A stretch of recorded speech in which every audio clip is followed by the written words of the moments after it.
qui est directrice RSE Innovation de Société de la Tour Eiffel et nouvellement présidente de l'association depuis quelques semaines. Voilà. Merci et bonne conférence.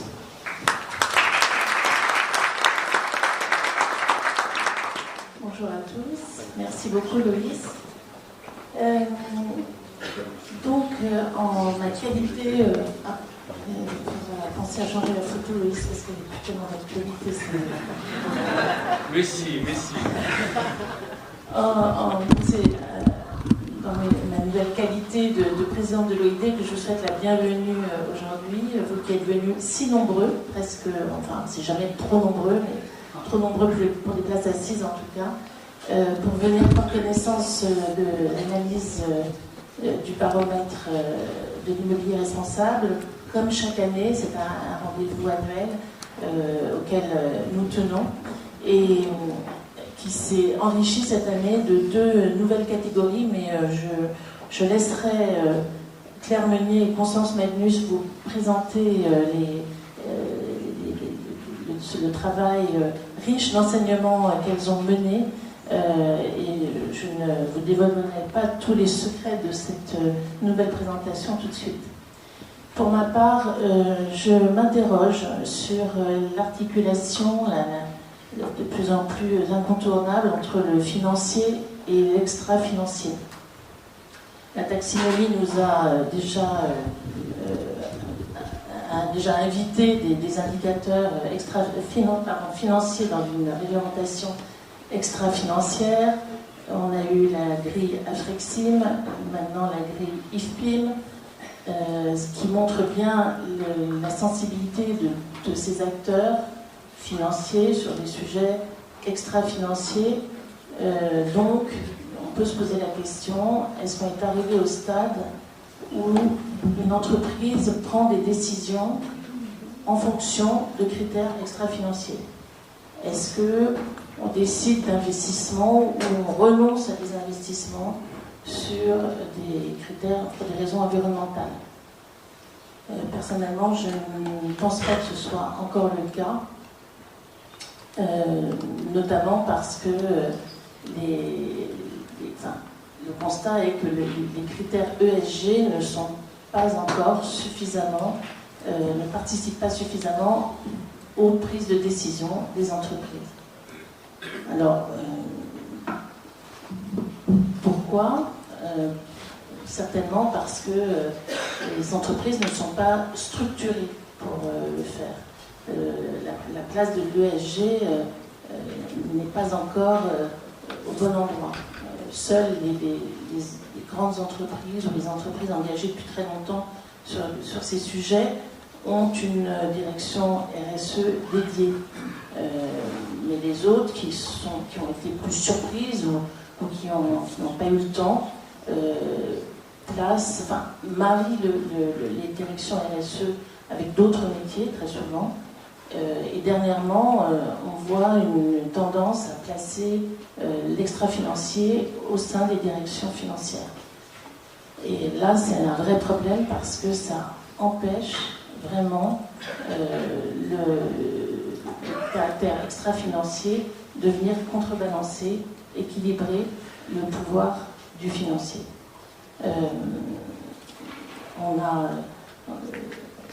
On peut comprendre pourquoi, parce qu'on parle de quoi? On parle de data, on parle d'indicateurs, on parle de contrôle interne, on parle de vérification par des OTI. Les OTI, donc ça ressemble à des CAC, et on va confier ces sujets à des gens qui savent faire, donc des gens qui manient déjà toutes ces données et qui ont déjà des contacts avec ces acteurs, et donc on confie ça aux financiers, à la direction financière. Or, ce ne sont pas les mêmes métiers, ce ne sont surtout pas les mêmes objectifs. Donc, c'est vraiment aujourd'hui une problématique. Et c'est là que je ne sais plus ce que je voulais dire.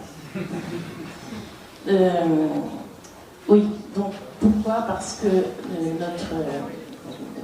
notre rôle de direction RSE ou ESG, peu importe comment on s'appelle, c'est vraiment d'être le contre-pouvoir pas au sens de la confrontation, parce que c'est pas souhaitable, mais vraiment au sens de la complémentarité. On doit être le contre-pouvoir, le balancier du grand ROI financier, pour pouvoir parler de ROI carbone, d'aide envers la nature et même de plus en plus de fractures sociales. C'est notre rôle, il faut qu'on le tienne, et on ne peut pas le tenir si on est au sein d'une direction financière.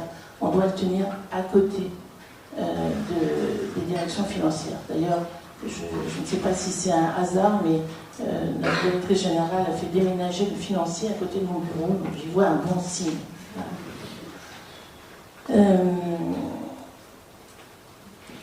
Alors, nous, les acteurs immobiliers, bien sûr, on est souvent mieux structurés parce qu'on est confronté à ces sujets depuis beaucoup plus longtemps.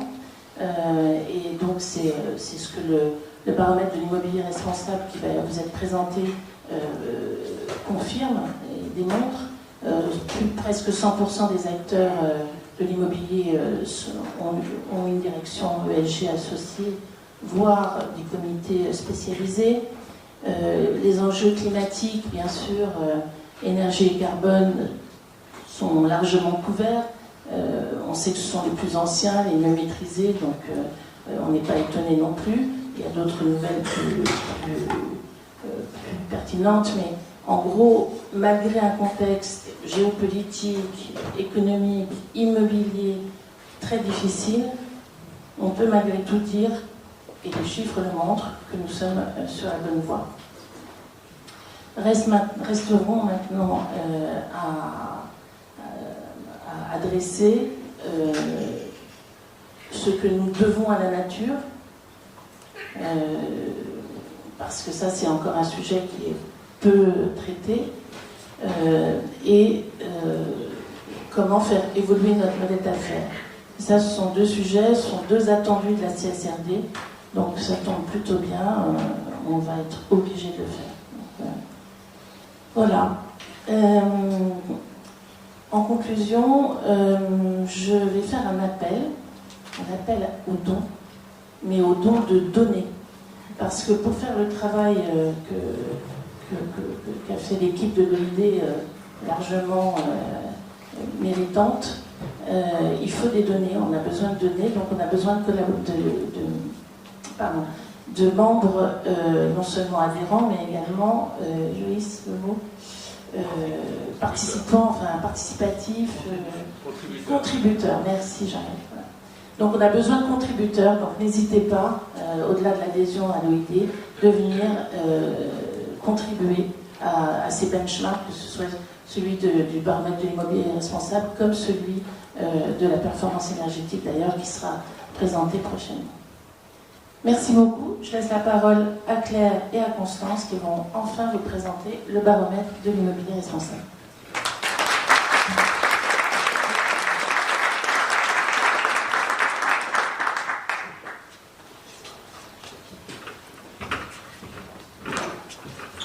Bonjour à tous. Merci d'être aussi nombreux aujourd'hui pour cette présentation du baromètre.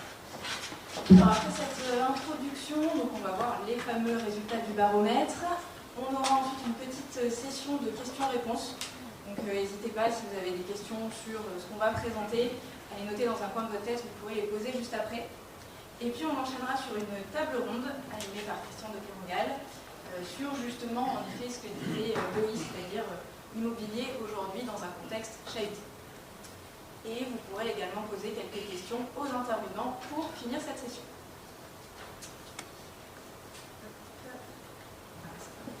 Donc, je commence avec la présentation du baromètre. Donc, pour ma part, Claire Meunier, je suis responsable du programme Gouvernance et Société à l'Observatoire de l'immobilier durable. Et je fais cette présentation aujourd'hui avec Constance Magnus, qui est chargée de projet également Gouvernance et Société. Donc le baromètre de l'immobilier responsable de l'OID, c'est historiquement un temps fort de l'OID et un temps fort aussi pour l'immobilier, qui permet d'analyser la maturité des différentes typologies d'acteurs sur l'ESG. Cette année, on est dans un contexte chahuté, et chahuté à plusieurs titres. Déjà chahuté sur le plan économique, on le voit avec les crises géopolitiques, avec aussi la tendance inflationniste, la montée des coûts de l'énergie. On a aussi un contexte chahuté sur le volet climatique. On a des conséquences du changement climatique presque tous les jours en ce moment. On peut penser aux vagues de chaleur qu'on a eu cet été, aux vagues de sécheresse, aux vagues de chaleur encore mortelles qu'on a au Brésil en ce moment. Voilà, les exemples ne manquent pas aussi sur ce volet-là. Et puis, plutôt spécifiquement pour vous, cette fois, chahuté aussi sur le plan réglementaire. Puisque en 2023, vous le savez, vous y avez été soumis, il y a plusieurs réglementations qui, d'une part, ont été publiées, et d'autre part, qui sont entrées en vigueur. Donc voilà, on est dans un contexte relativement instable, et c'est pour ça que la question qu'on s'est posée pour ce baromètre, c'est comment est-ce que les acteurs de l'immobilier prennent en compte l'ESG malgré toutes ces instabilités. Donc le baromètre, il conserve ces trois grands objectifs historiques, qui sont premièrement d'analyser l'ESG, qui est un terme plutôt financier pour l'immobilier. Également de présenter la priorisation des enjeux ESG par les différentes typologies d'acteurs et de voir quelles sont les évolutions aussi d'année en année, puisque c'est la 6e édition de ce baromètre qui est publié depuis 2018. Et dernier volet, l'analyse de la maturité. Donc on analyse à quel point est-ce que les acteurs mettent en place des indicateurs, des actions et des objectifs, ce qui nous permet de mieux comprendre comment est-ce que vous intégrez ces enjeux ESG dans votre quotidien. Pour l'année 2023, on a trois grandes nouveautés. La première, comme commençait à dire Odile, c'est deux nouvelles typologies qui intègrent le baromètre pour couvrir toujours plus la chaîne de valeur de l'immobilier et avoir une vision d'ensemble de comment sont pris en compte ces enjeux ESG. Donc pour cette année, on a les financeurs qui nous ont rejoints, avec les établissements de crédit et les fonds de dette, et les bailleurs sociaux. Donc on verra des premiers éléments de réponse. Pour l'instant, on a un panel assez réduit, mais on espère aussi que dans les années à venir, on aura de plus en plus de réponses et on pourra avoir des évolutions aussi sur cette typologie. Deuxième nouveauté, les réglementations. Voilà, je l'ai dit, le contexte réglementaire, il est très lourd. Donc, on essaie toujours de comprendre comment est-ce que vous vous êtes approprié ces réglementations, comment est-ce que vous les prenez en compte, et là aussi, comment est-ce que ça impacte votre métier. Et dernière nouveauté, le passage à l'action, puisque historiquement, on analysait la part des acteurs qui avaient un indicateur et un objectif sur chacun des enjeux ESG. Cette année, on va un petit peu plus loin en regardant quelles sont aussi les actions concrètes qui sont mises en place. Et dans le baromètre complet, vous trouverez plein d'exemples de ce qui est mis en place par les uns et les autres de manière très concrète. Avant de passer à la présentation des résultats, quelques éléments méthodologiques pour que vous puissiez bien comprendre les chiffres. Donc premièrement, en termes de méthodologie, on est sur la même que les années précédentes, c'est-à-dire qu'on combine la distribution d'un questionnaire. On a eu 78 répondants cette année sur toutes les typologies confondues. Questionnaire qui est bien sûr déclaratif, on ne fait pas de vérification de ces questionnaires, par exemple avec les publications, on fait juste des petits contrôles de cohérence. Questionnaires aussi qui sont potentiellement répondus par une personne. Donc, on a aussi un petit peu de subjectivité pour certaines questions, notamment sur les notes de priorité. Mais notre couverture de marché conséquente permet d'assurer qu'on a une bonne image du secteur aujourd'hui.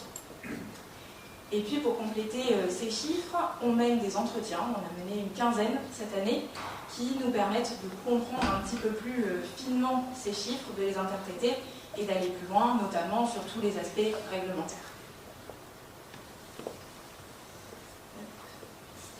Le prisme d'analyse, il est toujours le même, c'est les 20 enjeux ESG de l'OID. C'est un référentiel qui existe depuis 2018, qui à l'origine avait 18 enjeux. On a rajouté l'année dernière l'enjeu de la pollution suite à la taxinomie européenne. Nous aussi, on s'adapte aux réglementations. Ce référentiel, il fait l'objet d'un guide qui a été mis à jour en 2023 par les équipes et dans lequel vous retrouvez des éléments de définition déjà des différents enjeux et dans lequel vous retrouvez également des exemples très concrets d'indicateurs, d'objectifs et d'actions. Donc là aussi, je vous invite à aller voir cette publication en complément de la lecture du baromètre.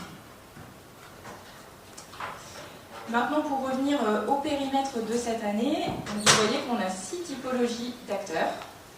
On a les répondants historiques, à savoir l'immobilier de gestion, avec les sociétés immobilières cotées, les sociétés de gestion de portefeuille et les investisseurs institutionnels. On a également la promotion immobilière. Et nouvellement cette année, donc, les bailleurs sociaux et le financement de l'immobilier. Comme je le disais tout à l'heure, on a des établissements de crédit, mais aussi des fonds de dette. Et du fait du nombre de répondants, les réponses sont agrégées entre ces deux sous-typologies. Pour la lecture à nouveau des chiffres, petite précision méthodologique, tous les résultats sont présentés en valeur pour l'immobilier de gestion et pour la promotion immobilière. Donc c'est ce qu'on faisait historiquement et ce qui nous permet d'avoir la meilleure image finalement de ce qui est appliqué concrètement sur le marché de l'immobilier. Pour les bailleurs sociaux et pour le financement de l'immobilier, on a plutôt des résultats en valeur, puisqu'on avait encore un panel plus restreint et pas forcément les chiffres à disposition. Et voilà, donc à retenir quand même quand vous lirez ces chiffres. Et toute dernière précision méthodologique, quand on vous présente des chiffres sur l'année 2023, c'est bien tous les répondants 2023 qui sont pris en compte. Lorsqu'on vous présente des évolutions, c'est les répondants en 2022 et en 2023 pour qu'on puisse bien voir les évolutions à périmètre constant. Voilà pour toutes les précisions méthodologiques et donc on va passer aux résultats. Pour les résultats, je vais commencer par vous présenter les constats généraux qui s'appliquent à toute la chaîne de valeur, donc vraiment à retenir pour tous. Et puis ensuite, on fera des focus sur les différentes typologies pour voir quelles sont les spécificités et les messages clés qu'on retient pour chacun. Du coup, pour commencer avec le premier message plutôt sur le pilier environnemental, on va décliner à chaque fois environnement, social, gouvernance. Ce qu'on observe, c'est un clivage très marqué entre les enjeux climatiques et les autres enjeux environnementaux. Donc c'est toujours les enjeux climatiques, carbone, énergie et adaptation au changement climatique qui reviennent dans les premières positions. Il y a quelques exceptions chez les promoteurs notamment, mais c'est la grande tendance. Et c'est intéressant de voir qu'aujourd'hui sont menées de front les deux stratégies finalement d'atténuation et d'adaptation au changement climatique. Donc maintenant, vous le savez que ces secteurs aujourd'hui sont relativement bien maîtrisés, notamment parce qu'il y a plein d'outils à disposition qui vous permettent de mettre en place des stratégies, notamment des outils pour définir des trajectoires de décarbonation. Donc on a le CREM ou la SBTI par exemple. Également des outils pour analyser votre patrimoine au regard de l'adaptation au changement climatique, que ce soit des analyses de l'exposition de vos patrimoines aux aléas climatiques, jusqu'à la résilience, en prenant en compte les caractéristiques des actifs. Donc voilà, c'est des sujets sur lesquels la filière est quand même relativement bien structurée aujourd'hui et sur lesquels vous avez les clés en main pour aller plus loin. Ce qu'on note en deuxième lieu sur le volet environnemental, c'est la biodiversité, qui est aujourd'hui un enjeu en croissance également pour toutes les typologies d'acteurs. Ça s'explique par un contexte réglementaire là aussi assez dense sur ce sujet, notamment l'objectif zéro artificialisation nette. On a aussi l'article 29 de la loi énergie-climat qui fait un focus sur la biodiversité. On y reviendra plutôt pour les acteurs financiers. Et puis on a la directive CSRD qui va s'appliquer dans les prochaines années et qui définit un standard spécifique sur la biodiversité avec également des pistes pour définir des indicateurs. Puisque sur la biodiversité, le gros sujet c'est la maturité des acteurs et la définition d'indicateurs. Pour la promotion, on voit qu'ils sont historiquement relativement matures sur le sujet, puisqu'on a 100% des répondants qui ont un indicateur, c'était déjà le cas l'année dernière. Pour les acteurs financiers, on observe une augmentation très forte, notamment les sociétés de gestion, avec une augmentation de 25 points de la part des acteurs qui se fixent un objectif sur la biodiversité. Alors ce qu'il faut savoir derrière ces chiffres, c'est que pour les indicateurs sur la biodiversité, on a aujourd'hui des indicateurs divers, notamment de cartographie du patrimoine, donc plutôt des CBS, coefficient de biotope par surface. Parfois c'est plutôt des actions qui sont mises en place sur les patrimoines. Donc il manque un petit peu cette unification au niveau des indicateurs sur cette thématique. Maintenant, si on passe sur le pilier social, on a un constat assez intéressant puisque c'est bien la santé, la sécurité, le confort et le bien-être des occupants qui restent en tête pour toutes les typologies. C'est normal, c'est ce qui a un impact direct sur les bâtiments, sur leurs occupants. Mais ce qu'on observe de manière générale, c'est un élargissement finalement du périmètre des enjeux sociaux qui sont pris en compte, avec notamment les enjeux territoriaux qui sont de plus en plus priorisés et qui font l'objet de plus en plus d'actions. notamment l'impact territorial et l'emploi et l'impact social positif. On y reviendra bien sûr avec les bailleurs sociaux dont c'est la nature de l'activité, mais ce n'est pas les seuls chez lesquels on constate cette augmentation. Par exemple, chez les promoteurs, on a eu des exemples qui étaient la mise en place de baux réels et solidaires, ou encore des partenariats avec des bailleurs sociaux.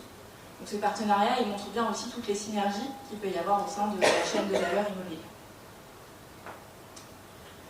Sur la gouvernance, ce qui ressort des questionnaires, mais surtout des entretiens, c'est vraiment le besoin de pédagogie. Et cette pédagogie, elle est nécessaire à deux niveaux, à la fois en interne et en externe.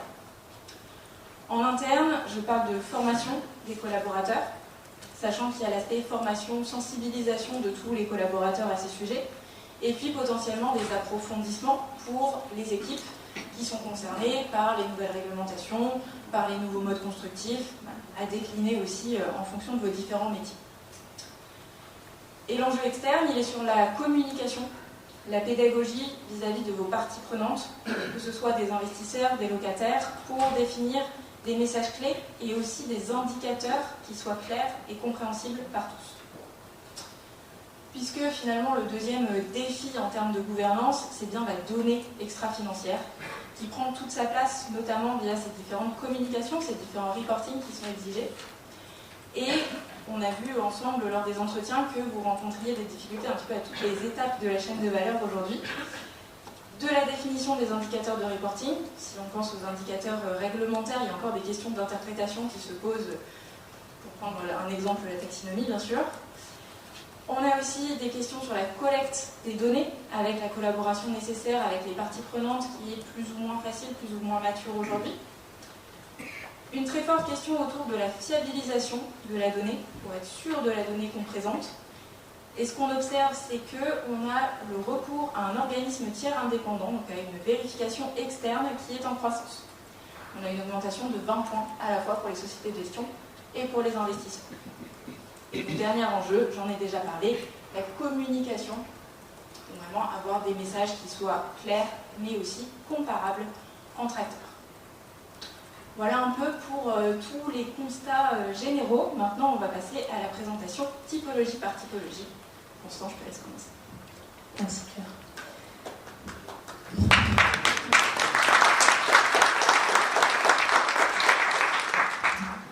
Donc, après ces constats généraux, on va rentrer un peu plus dans le détail. On va commencer par l'immobilier de gestion. Pour rappel, ça concerne les sociétés de gestion de portefeuille, les investisseurs institutionnels et les sociétés immobilières cotées. Donc ce graphique, il nous montre les 20 enjeux de l'OID que Claire a présentés dans l'introduction, pour lesquels on a demandé aux acteurs de nous donner une note de priorisation de 1 à 10 pour chacun de ces enjeux. Et là, ça représente la moyenne qu'on obtient pour ces 3 acteurs. Donc, ce qui ressort de manière générale pour les acteurs de l'immobilier de gestion, c'est que la gouvernance est le pilier qui est le mieux noté parmi les 3, avec une moyenne de 8,5 sur 10. Ça peut s'expliquer notamment par les nombreuses réglementations qui imposent une transparence extra-financière de plus en plus importante. Et les acteurs font face à une superposition de reporting et ça leur demande davantage de temps et d'investissement. On note notamment l'enjeu l'intégration des enjeux ESG dans la politique d'investissement, le 4e, qui a pris davantage d'ampleur et dont la moyenne a augmenté. Par ailleurs, on note aussi une intégration des critères de la taxinomie pendant la phase de due diligence qui a aussi augmenté de 12 points, et aussi la formation des comités exécutifs qui, elle, a aussi augmenté et qui montre que tous ces enjeux sont davantage intégrés au niveau de la gouvernance. Maintenant, on entre dans le détail pour les sociétés de gestion de portefeuille. Donc, ce graphique, il montre à nouveau les 20 enjeux de l'OID, avec pour chacun la part d'acteurs qui a au moins un indicateur, une action et un objectif. Donc, la barre la plus foncée et la plus claire. Et ça nous permet de voir la maturité des acteurs sur chacun de ces enjeux. Et ce qu'on remarque, c'est que pour les sociétés de gestion, les enjeux pour lesquels les acteurs sont plus matures, ce sont les mêmes que ceux qui sont obligatoires dans le cadre du label INXR. C'est un constat qu'on avait déjà fait l'année dernière, et c'est confirmé cette année. Donc les enjeux, ce sont l'énergie et le carbone pour l'environnement, les mobilités douces et le confort et bien-être pour le social, et les relations avec les parties prenantes qui correspondent dans le label ISR à la gestion de chaîne d'approvisionnement. Le label ISR, il est en forte croissance. Ça représente 64 fonds immobiliers grand public qui sont labellisés, ce qui équivaut à 58% des encours sous gestion. On remarque une forte influence du label ISR dans les stratégies ESG des SGP. Un autre point important qui est ressorti de notre analyse, c'est concernant la gouvernance, encore une fois, c'est le pilier qui est le mieux noté avec une moyenne de 8,7 sur 10. En effet, il y a un besoin de structuration des démarches qui prend de plus en plus de place pour garantir une transparence extra-financière qui est demandée à ces acteurs, notamment l'enjeu relation avec les parties prenantes, qui a augmenté dans la note de priorisation, où effectivement les property managers, les investisseurs et toutes les autres parties prenantes doivent s'organiser pour collecter des données, mettre en place des processus, et c'est pour ça qu'on voit que 92% des sociétés de gestion disent mettre en place au moins une action sur cet enjeu. On remarque aussi une augmentation du périmètre des outils analysés, avec l'analyse de résilience qui augmente de 19 points et l'analyse de risque lié à la biodiversité qui augmente de 20 points. Donc, ce renforcement de la gouvernance, il peut s'expliquer par 3 points. D'abord, on arrive en fin de cycle de labellisation ISR, donc c'est la fin des 3 ans, où les acteurs doivent maintenant rendre compte de ce qu'ils ont fait, de leur démarche, être plus transparents. Il ne faut pas oublier bien sûr les nombreuses réglementations que Claire a évoquées dans les constats généraux, mais qui s'appliquent particulièrement aux sociétés de gestion avec de nombreuses entrées en vigueur en 2023, notamment la SFDR et l'article 29 de la loi énergie-climat. Et on a noté aussi que 98% des répondants ont adhéré au PRI, qui sont les principes pour l'investissement responsable. Donc les acteurs cherchent à valoriser leurs actions par différentes initiatives.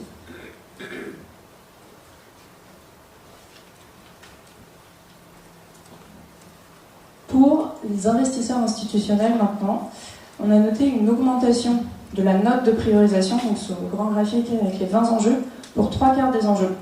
Donc ça montre vraiment l'impact des nouveaux enjeux réglementaires qui interrogent ces acteurs sur leur démarche.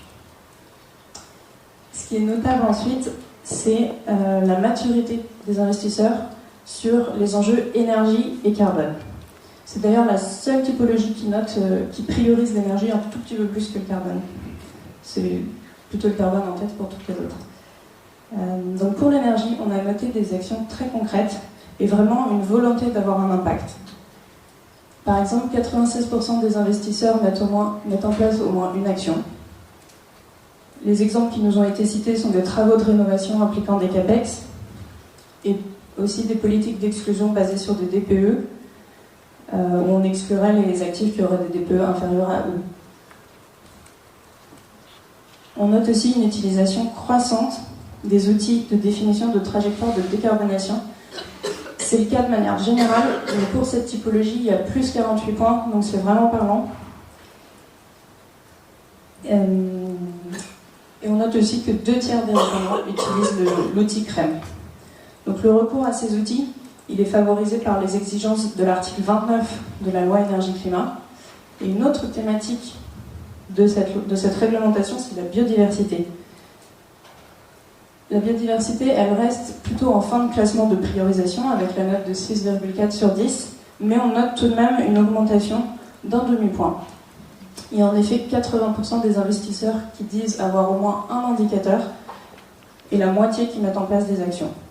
On note un gain et un renforcement de cet enjeu. Pour les sociétés cotées, ce sont des acteurs qui sont historiquement matures sur les enjeux ESG, notamment en raison de la demande de leurs investisseurs. Comme l'a dit Claire, dans les constats généraux, ils sont assez matures aussi sur les enjeux climatiques, qui sont en tête de classement de priorisation. Mais il y a aussi d'autres sujets environnementaux qui font l'objet d'actions très concrètes, pour lesquelles on a voulu vraiment indiquer, avoir au moins un acteur, un indicateur, une action et un objectif. Donc les 3 barres sont en haut. Ça montre que l'enjeu ressources et déchets est pleinement intégré dans leur stratégie.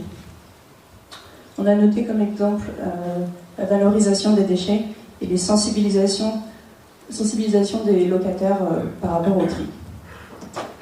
Un autre enjeu qui est important, c'est l'eau, où 100% des sociétés cotées ont au moins une action sur cet enjeu-là. Ça, c'est 2 fois plus que l'année dernière, donc c'est assez notable. Et surtout que si on fait le lien avec le contexte actuel de sécheresse dans lequel on est, ça montre aussi une importance de cet enjeu qui grandit.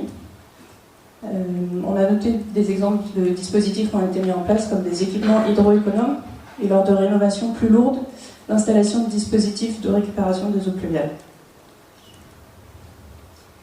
Les sociétés cotées sont aussi matures sur les enjeux sociaux, avec comme enjeu le plus priorisé la sécurité et la santé des occupants, et comme deuxième enjeu le confort et le bien-être.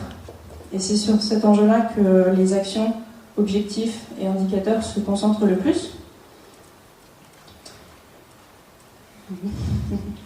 On a noté comme exemple d'action le contrôle de la qualité de l'air, la création d'un référentiel interne à l'entreprise, des enquêtes de satisfaction et des rencontres avec les locataires, et le nombre de services qui sont disponibles dans le bâtiment. On note aussi que les préoccupations s'élargissent, non seulement à l'échelle du bâtiment, mais aussi à l'échelle du territoire maintenant, avec l'enjeu impact social positif qui, lui, a augmenté de 42 points par rapport à l'année dernière.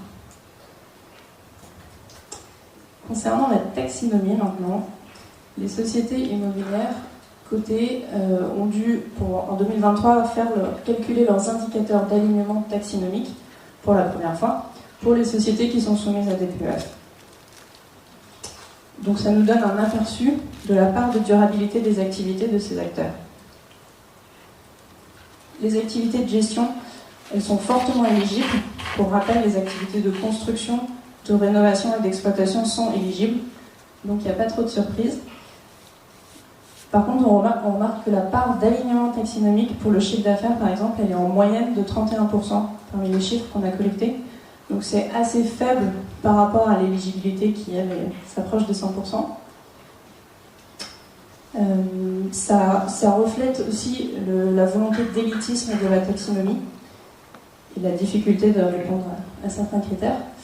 Donc il faut noter tout de même que ce sont seulement les gros acteurs, pour l'instant les acteurs les plus importants, qui ont calculé ces chiffres.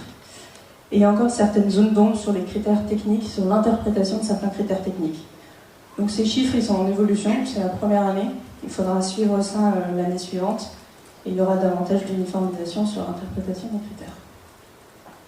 Maintenant, si on passe aux bailleurs sociaux, alors c'est par définition des acteurs qui sont engagés sur le volet social, puisque c'est bien sûr leur cœur de métier.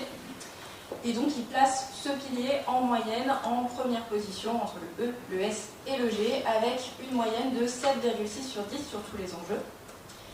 Et ce qui est le plus priorisé, c'est plutôt les enjeux qui sont à l'échelle du territoire, et notamment l'impact social positif qui obtient la note de 8,8 sur 10, avec des exemples très concrets. On a bien sûr aussi la santé, le confort et le bien-être qui sont considérés. En termes d'exemples d'action, on a bien sûr l'accès au logement pour les ménages modestes, qui est le cœur d'activité de cette typologie. Mais on a aussi d'autres actions à l'échelle du territoire, notamment les partenariats avec des collectivités et des acteurs de l'économie sociale et solidaire. On a aussi la création d'habitats intergénérationnels, donc des nouveaux types d'habitats qui se développent actuellement.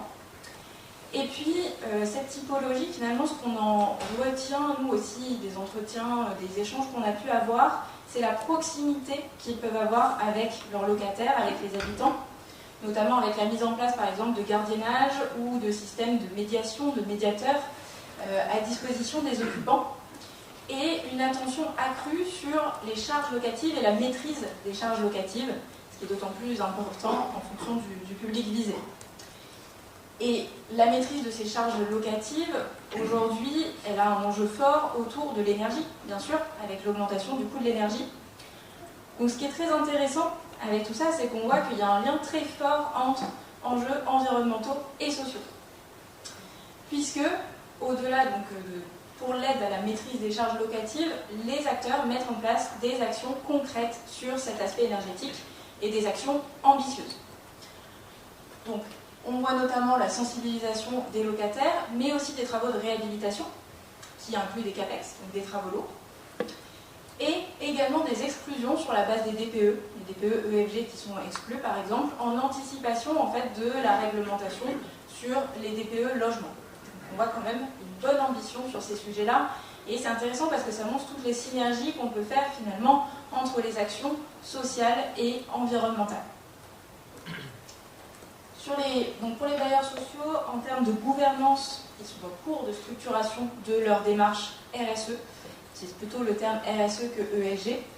C'est une structuration qui devrait aussi s'accélérer de fait, là aussi, avec un contexte réglementaire très fort, et notamment l'application de la taxinomie européenne et de la directive CSRD, donc les futurs rapports de durabilité, qui s'appliqueront aussi à cette typologie, en fonction bien sûr de la taille des différentes entreprises.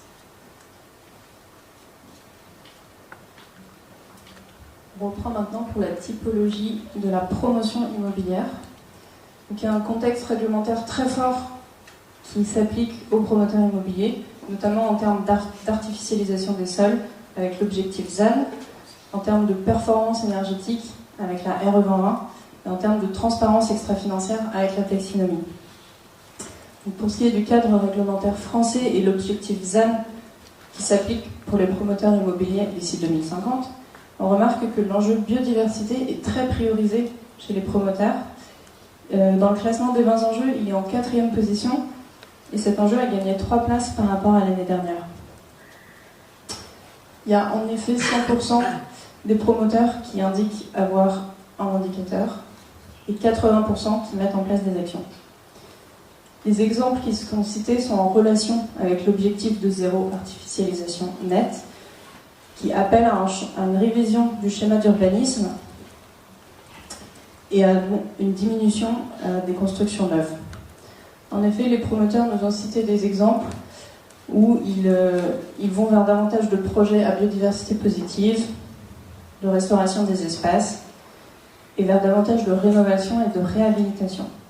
Donc on note un changement de paradigme vers plus de transformation et une évolution possible du business model des promoteurs immobiliers. Une autre réglementation qui s'impose aux promoteurs, c'est la RE 2020,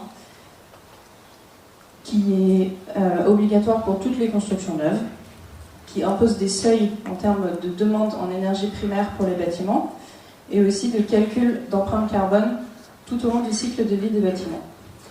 Donc cette réglementation elle a des conséquences sur l'enjeu énergie, carbone et ressources et déchets. Et pour l'enjeu ressources et déchets, on a eu des échanges avec certains promoteurs qui nous ont fait part de leur volonté d'utiliser davantage de matériaux biosourcés et de se tourner plus vers le réemploi. Cependant, il y a quelques freins qui persistent encore pour l'utilisation de ces nouvelles méthodes. Il y a d'abord un frein économique.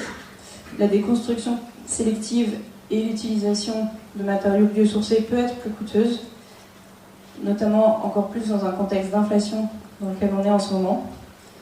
Les promoteurs tentent toujours de proposer des logements abordables pour ce qui concerne le résidentiel. Ils font notamment des partenariats avec les bailleurs sociaux dans ce cadre-là. Et c'est là qu'on voit le lien aussi entre les modes de construction et les enjeux qui s'appliquent aux promoteurs et le côté social aussi, les enjeux sociaux. Un autre frein, c'est un frein logistique. Que ce soit le réemploi ou les matériaux biosourcés, ça nécessite des espaces de stockage importants et des filières qui doivent se développer à grande échelle. Pour l'instant, ce n'est pas encore le cas. Donc ça limite aussi le recours à ces méthodes. Il y a aussi un frein de commercialisation avec des limites assurantielles. Et puis il y a aussi un frein psychologique. Pour ce qui est du résidentiel, les acheteurs ont plus de mal à se tourner vers ces nouvelles méthodes. C'est encore trop récent. Malgré ça, il y a de nombreuses initiatives et de tests qui se mettent en place.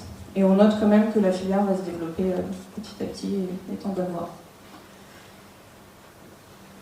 Comme les SIC, les promoteurs immobiliers ont dû calculer cette année pour la première fois en 2023 leurs indicateurs d'alignement taxonomique pour les promoteurs soumis à des PEF. Donc l'éligibilité de la construction est élevée. Comme on peut le voir, c'est les barres en gris clair. Mais on note que le taux moyen d'alignement en termes de chiffre d'affaires est de l'ordre de 25%. Donc c'est assez faible par rapport à l'éligibilité. Les difficultés qui nous ont été remontées sont surtout dans l'interprétation concrète des critères techniques, notamment pour les DNSH pollution et économie circulaire. Pour la pollution, par exemple, il reste encore des questions sur les preuves attendues et sur comment vérifier l'absence de certains matériaux, de certaines substances dans chaque matériau d'un projet. C'est des questions concrètes de pratiques qui se posent encore. Mais il y a des pratiques qui sont encore en cours de définition parmi les différents acteurs et qui vont servir de base et de référence. Donc pour conclure sur les promoteurs immobiliers, il y a de nombreuses initiatives qui se développent sur tout le secteur et sur tous les enjeux. On a noté notamment le booster du réemploi ou l'initiative Act for Nature. Et pour passer à la dernière typologie, donc le financement de l'immobilier, nouvelle typologie cette année. Pour rappel, toujours, on a agrégé cette année les résultats des banques et des fonds de dette pour vous présenter les résultats suivants. Et finalement, la première question qu'on se posait par rapport à cette typologie, c'est est-ce que dès aujourd'hui, l'ESG a un impact sur les conditions de financement? Donc c'était une question qu'on a posée dans le questionnaire. Et la réponse est oui, puisque parmi nos répondants, on a 75% qui disent que l'ESG, la performance ESG, a un impact sur le taux de marge des crédits pour les actifs, donc plutôt les projets individuels, et 63% qui disent que cela a un impact sur le financement corporate, donc le financement d'entreprises immobilières dans leur ensemble. Donc voilà, déjà premier constat intéressant, le fait que l'ESG a déjà un impact sur les conditions de financement, et c'est certainement une tendance qui devrait se renforcer. Mais les financeurs, comme les autres typologies d'ailleurs, rencontrent des difficultés liées à la collecte des données, collecte qui est d'autant plus difficile pour eux qu'ils doivent demander ces données aux emprunteurs, donc on a un intermédiaire supplémentaire finalement, et d'autant plus difficile aussi que la réglementation demande différents types d'indicateurs, des indicateurs sur les flux, mais aussi sur les stocks, sur tous les emprunts passés, et donc ça peut demander d'aller interroger finalement les emprunteurs sur des projets qui ont déjà été financés, ce qu'on imagine qui peut être très complexe. Et donc il y a aussi un besoin de structuration de la filière autour de tout ça. Un autre des sujets qui a été évoqué, c'est le fait que jusqu'à maintenant, chaque établissement de crédit avait sa propre grille d'analyse ESG, ce qui était lourd aussi pour les emprunteurs de fait. Et donc l'IFIM a mené tout un travail en collaboration avec toute la filière pour définir un questionnaire de place ESG qui est désormais disponible. Donc, vous avez le lien sur la présentation et je vous invite à aller voir. Ça fait une bonne synthèse aussi de tous les enjeux ESG et de la manière dont ils pourront être adressés désormais par les établissements de crédit. Maintenant, si on s'intéresse un petit peu aux enjeux ESG de manière générale qui sont priorisés par ces typologies d'acteurs, ce qu'on voit sur l'environnement, c'est qu'on retrouve à nouveau le clivage avec les enjeux climatiques qui apparaissent vraiment dans les 3 premières positions. Donc carbone, énergie et adaptation au changement climatique. Donc là aussi, on mène bien de front les stratégies d'atténuation et d'adaptation. Deuxième point que je voulais noter, en effet dans le contexte, comme le disait Constance, où on a eu pas mal de sécheresses quand même cet été, qui nous ont marqué, dont on a entendu parler. Pour les financeurs, l'eau apparaît dans la première moitié du classement des 20 enjeux ESG, elle est en 9e position. C'est aussi un sujet qui devrait monter dans les années à venir et mener à des actions concrètes sur le sujet. Enfin, sur les enjeux sociaux, ce qu'on note, c'est que là aussi, c'est les enjeux plutôt à l'échelle du territoire qui sont priorisés par les financeurs. Donc l'impact territorial et l'emploi et l'impact social positif, là aussi en première moitié de classement, là où sécurité et santé et confort et bien-être des occupants apparaissent en 11e et en 12e position. Donc là aussi des constats intéressants à prendre en compte aussi pour toute la filière. Voilà pour les grands résultats. Donc on espère qu'on aura aussi plus de répondants l'année prochaine sur ces typologies pour pouvoir élargir notre analyse et confirmer ces tendances, voir comment est-ce qu'elles évoluent. Donc on remercie fortement tous les membres du comité d'experts qui nous ont accompagnés tout au long de l'année et livré de nombreux conseils. Également l'association Delphis qui nous a permis de mieux appréhender la catégorie des bailleurs sociaux et de l'intégrer dans le baromètre de l'immobilier responsable. Et aussi, surtout, toutes les entreprises qui se sont prêtées à l'exercice de l'entretien et qui ont répondu au questionnaire, pour lesquelles ça a demandé du temps, mais sans quoi notre étude n'aurait pas été possible. Et merci à toutes les équipes de l'OID aussi qui ont travaillé sur le sujet, parce que mine de rien, il y a 1 an de travail derrière, donc merci à tous.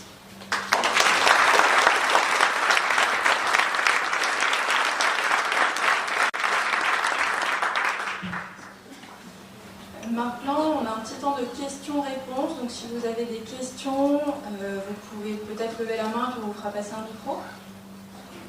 Directeur général Air Nouvelle, moi je note une différence entre la perception des promoteurs sur la question énergie, data, et celle des investisseurs institutionnels ou des investisseurs en général. On remarque que les promoteurs sont en dessous du point de vue énergétique, prise en compte de l'énergie dans leur projet.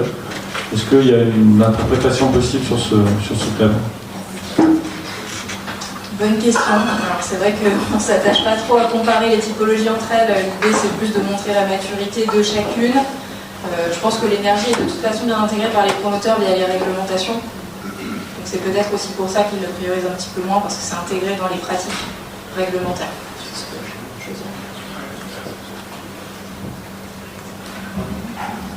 Bonjour, Émeric Barros, Sobre Énergie. Merci pour cet éclairage. Vous nous avez montré que les enjeux énergie étaient prépondérants et qu'il y avait un certain nombre d'actions basées notamment sur un phénomène d'exclusion avec des DPE. Je voulais savoir si vous aviez des précisions. Est-ce que ça concerne le logement uniquement, ou est-ce que les DPE tertiaires et l'impact du décret tertiaire, c'est aussi des choses que vous arrivez à quantifier, ou en tout cas voilà, qui commencent à se développer? Alors c'est vrai que dans les réponses au questionnaire, encore une fois c'est du déclaratif, donc on n'a pas toujours tous les éléments pour savoir exactement ce qui est signifié derrière et quelles sont les actions réelles. C'est vrai que moi je l'ai plutôt interprété comme le résidentiel. Après, et on a eu un peu moins de commentaires sur le décret tertiaire. Là aussi, comme c'est réglementaire, je pense que c'est plus intégré de fait en fait dans les métiers et peut-être moins mis en avant dans les réponses à ce type de questionnaire. Ce qui ne veut pas dire que c'est pas pris en compte.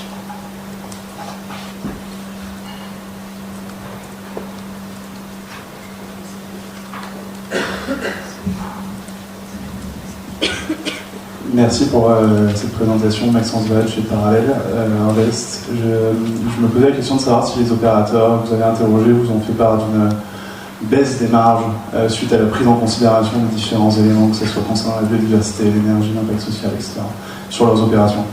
Et si oui, comment est-ce qu'ils traitent le sujet? Peut-être que Constance a plus d'éléments de réponse là-dessus.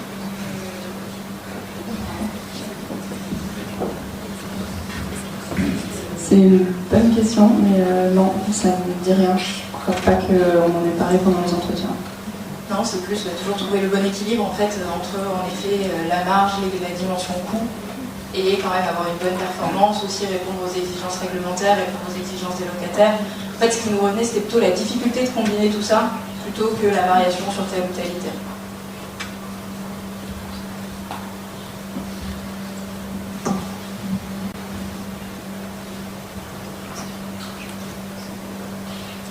S'il n'y a pas d'autres questions, on peut passer à la table ronde. Juste alors, en ce qui concerne les marges, tout à l'heure, je pense que le titre c'était dans un immobilier chahuté. Je pense que les marges aujourd'hui sont largement touchées par le prix de sortie, et l'impact ESG, on a du mal à le situer. C'est plutôt... Ouais.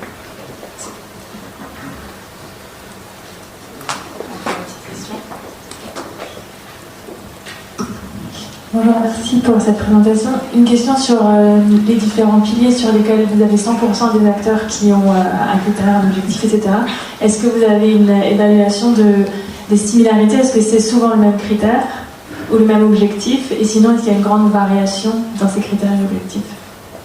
Alors ça, je dirais que ça dépend des typologies. C'est vraiment une analyse plus fine qu'il faudrait faire. Si je prends les sociétés de gestion, par exemple, on a des indicateurs relativement bien unifiés du fait du label ISR, donc quand même un certain nombre d'indicateurs qui reviennent très régulièrement. Ça dépend aussi des types d'enjeux. Quand on est sur des enjeux qui font appel à des données fluides, l'énergie, le carbone, on a à peu près tous les mêmes unités aujourd'hui. Quand on parle de biodiversité, je le disais au début, on a des indicateurs très variés, parfois juste d'analyse du patrimoine, parfois on est sur la mise en place d'actions, parfois on est sur la labellisation des sites Biodiversity par exemple. Voilà, ça demande vraiment une analyse plus approfondie.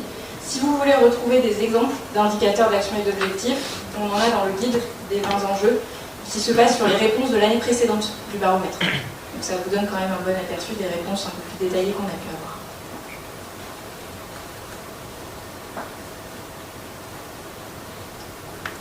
Parfait. Et ben on va passer à la seconde. Merci beaucoup. Je pense qu'on peut les applaudir.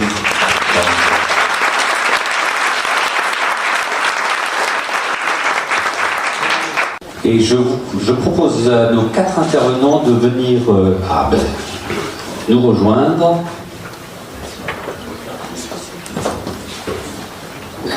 Alors, vous pouvez monter par le côté.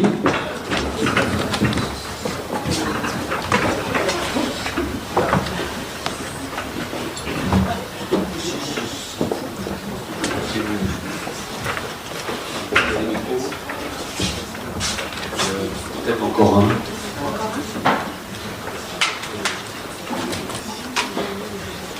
Alors, merci à tous les 4 d'avoir accepté d'intervenir et de quelque part de réagir à ce baromètre de l'immobilier responsable 2023, et puis de donner des exemples, de donner un petit peu de la chair à tout ce qu'on a vu en termes de résultats.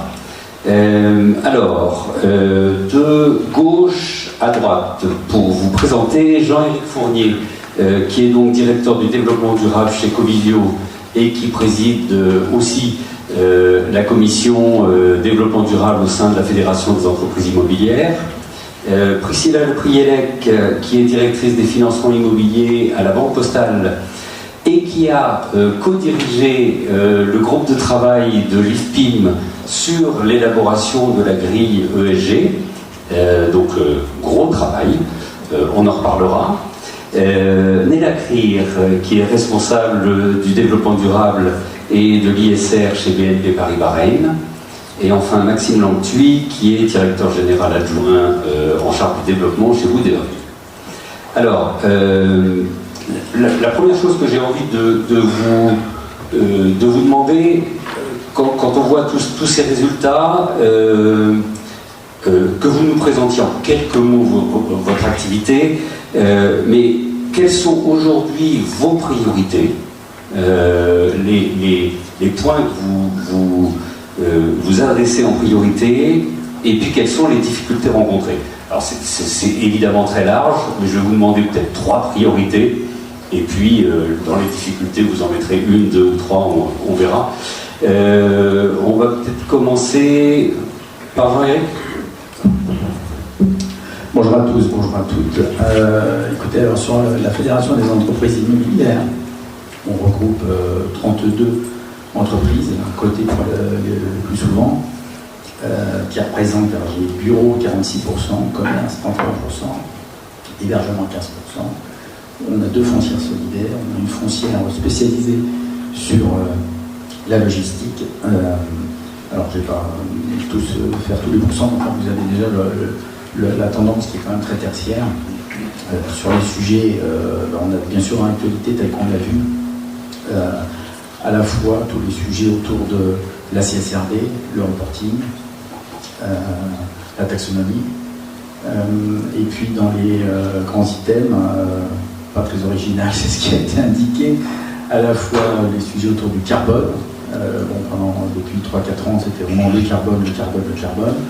Donc on retourne quand même de l'énergie sur le devant de la scène, notamment après un hiver dernier, il y a eu des incertitudes sur la fourniture d'énergie, une augmentation très très forte des tarifs qui évidemment a suscité beaucoup ensuite d'intérêt autour de ce thème.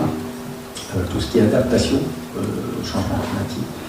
Et la biodiversité, qui était un sujet ancien en réalité, que là on découvre, enfin on connaissait déjà depuis 2009-2010 pour un certain nombre d'entre nous. Et puis si on doit citer un sujet plus récent, c'est l'eau, en fait, avec l'épisode de sécheresse très important qu'on a connu l'année dernière, et un certain nombre d'entre nous qui aujourd'hui mettent au point des politiques plus avancées qu'elles ne l'étaient sur ce sujet. Ok. On reviendra un petit peu avec des exemples concrets après. Néla ? Oui, bonjour à tous, bonjour à toutes. Donc, moi je travaille chez BNP Paribas REM, donc société de gestion immobilière. On gère à peu près 30 milliards d'actifs en Europe, toute typologie de bâtiments. Et donc, nos enjeux, nous, c'est pas juste l'énergie, le carbone, c'est pas du tout la taxonomie non plus, c'est plutôt l'exécution des choses et la mesure des choses. C'est vraiment ça nos priorités. On a bien vu que l'énergie et le carbone sont clés, mais derrière ça, il y a des travaux, il y a des actions, il y a des choses à faire avec les locataires, avec les property managers. Et l'exécution de ces plans d'action et de ces travaux, c'est ça le vrai challenge et le vrai enjeu. Et ensuite, la démonstration de ce que ça veut dire en termes de réduction d'énergie, en termes de carbone, c'est notre deuxième enjeu. Donc je dirais que la taxonomie, c'est important, c'est nécessaire, mais j'en fais pas du tout une priorité chez nous. Voilà. D'accord. On va y revenir aussi. Maxime, chez Woodéop. Chez Woodéop, pour ceux qui ne connaissent pas Woodéop, c'est un promoteur, un des leaders en France de la construction bas carbone grâce à l'utilisation d'un procédé constructif en bois massif CNT. L'enjeu aujourd'hui de la promotion immobilière, c'est évidemment notre capacité à pouvoir digérer et anticiper les différents seuils de la RE 2020 qui lui marque quand même un énorme effort de R&D aujourd'hui de la profession qui regardait que de la consommation énergétique hier et qui doit regarder aujourd'hui le poids carbone construction. Et ce poids carbone construction, il y a différents seuils, un seuil 25, un seuil 28, un seuil 31. Chez Woodéop, on a généralisé l'atteinte du seuil RE 28 et on a déjà livré des opérations RE 31. Et il y a un saut quantique très fort entre une opération 28 et une opération 31. Que d'un côté, c'est de la construction traditionnelle décarbonée, béton bas carbone par exemple. Dès que vous commencez avec des enjeux 31, vous devez faire appel à de la préfabrication, des matériaux stockeurs. Donc ça change complètement les entreprises, les procédés constructifs que vous avez utilisés. Donc ça, c'est un travail sur l'atténuation de l'empreinte carbone de la promotion immobilière, qui est un de ces gros enjeux. Évidemment, aujourd'hui, c'est beaucoup plus difficile de justifier de construction neuve, et ça le sera de plus en plus demain. Le deuxième sujet, c'est évidemment à travailler sur un autre pendant qui sera l'adaptation, qui est comment, aujourd'hui, on va pouvoir vivre demain dans une France à plus 4 degrés. Et donc ça, c'est aussi un travail qu'on est évidemment en train d'engager.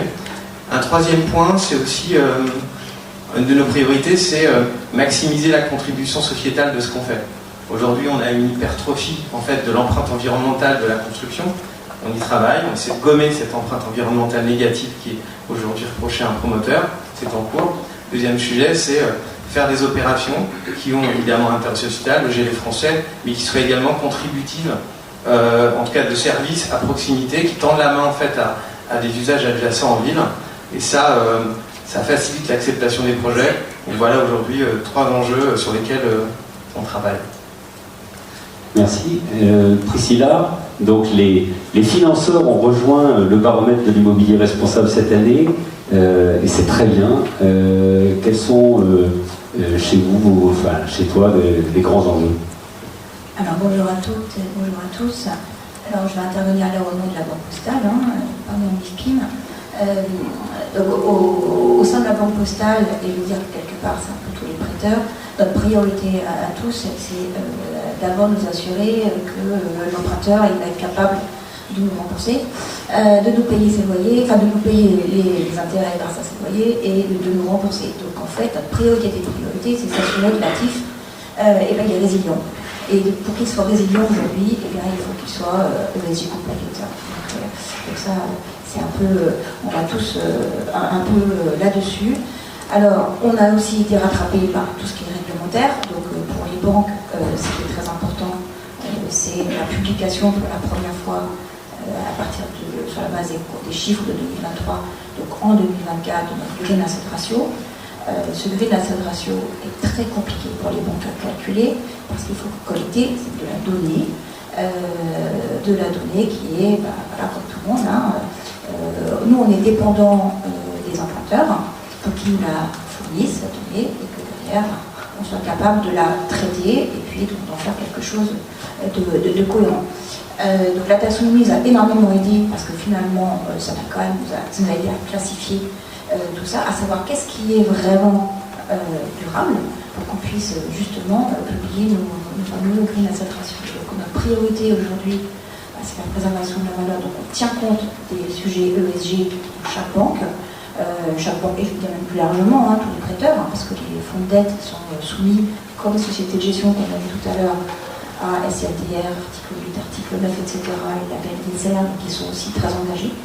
Donc c'est la préservation de la valeur là-dessus, donc on va trouver le financement, nos financements, pour la nouvelle octroi. Donc chaque banque ou entreprise a ses propres valeurs en termes d'ESG et ses propres grilles, entre guillemets, et engagements à titre personnel, quoi. Donc ça va être, certains vont être sur une trajectoire crème, d'autres vont être sur une trajectoire SBTI, etc. Enfin, voilà. D'autres vont être sur un impact plus social, plus territorial, ça dépend vraiment des sensibilités des uns des autres. Donc on a cette partie-là d'un côté et la partie réglementaire de l'autre.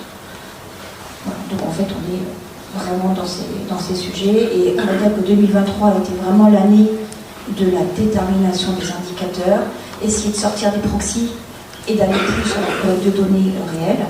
Et 2024, ça va vraiment être l'application de tout ça pour tout le monde. D'où cette fameuse grille du PIB. Néla, si je reviens vers toi, tu disais des actions concrètes. Alors, quelques exemples d'actions concrètes que vous mettez en œuvre au sein de vos fonds. Bien sûr. Alors on parle d'immobilier et de bâtiment là. Donc, pour faire le lien avec l'énergie et le carbone, évidemment, ce sont des actions d'optimisation énergétique, des systèmes, des réglages sur les bâtiments. Si on parle de mesures assez légères, et tout un tas de travaux sur l'isolation, l'éclairage, le changement de type de chauffage et de climatisation d'un bâtiment. Et donc ça, ce sont juste des exemples. On parle là de bâtiments et d'immobilier. Et donc, pour revenir sur nos enjeux, ce qui est hyper compliqué, c'est de se dire, on met en place ces actions, qu'est-ce que ça va me coûter, qu'est-ce que ça va me rapporter, c'est quoi le avant-après. Et donc là, on va parler de mesures et de mesures de la donnée, et je trouve qu'on balaye assez facilement cet enjeu, alors que c'en est toujours un, de se dire, j'ai changé l'isolation de mon bâtiment, est-ce que je suis capable de dire que j'ai fait moins 20% de consommation d'énergie? Parce que les reporting et la taxonomie SFDR, c'est de ça dont on parle en fait, c'est de démontrer quelles sont les améliorations et de quantifier les améliorations qui sont faites. Donc derrière les consommations d'énergie et les émissions de CO2, il y a ces actions, ces travaux-là qu'il faut réussir à quantifier proprement. Donc moi je le fais d'une certaine façon, peut-être que Maxime va le calculer d'une autre façon, et puis les autres collègues aussi. Donc la réglementation apporte beaucoup nous efforce à apporter de la transparence, c'est très bien, mais il y a encore, on va dire, un grand enjeu de mesures, d'harmonisation et de s'assurer qu'on parle tous de la même chose. Jean-Éric, dans les exemples que tu citais, enfin, dans les thèmes que tu citais tout à l'heure, biodiversité et eau, quel type de mesures, d'actions et de mesures vous avez mis en œuvre? Alors, sur la biodiversité, il y a des cartographies qui ont été réalisées par un certain nombre d'acteurs qui peuvent suivre différents protocoles. Alors là aussi, une grande diversité, effectivement, de méthodes. Et je pense qu'on a encore longtemps. Sur les indicateurs, il y a notamment la Global Reporting Initiative qui offre 4 indicateurs. Donc ça, c'est historique. Ensuite, il y a différentes méthodes, notamment celle qui a été mise au point par le Global Biodiversity Score, qui est un dispositif inventé par la Caisse des dépôts et consignations, sa filiale spécialisée dans la biodiversité, qui s'appuie en fait sur des tables et sur des approches qui sont largement européanisées déjà.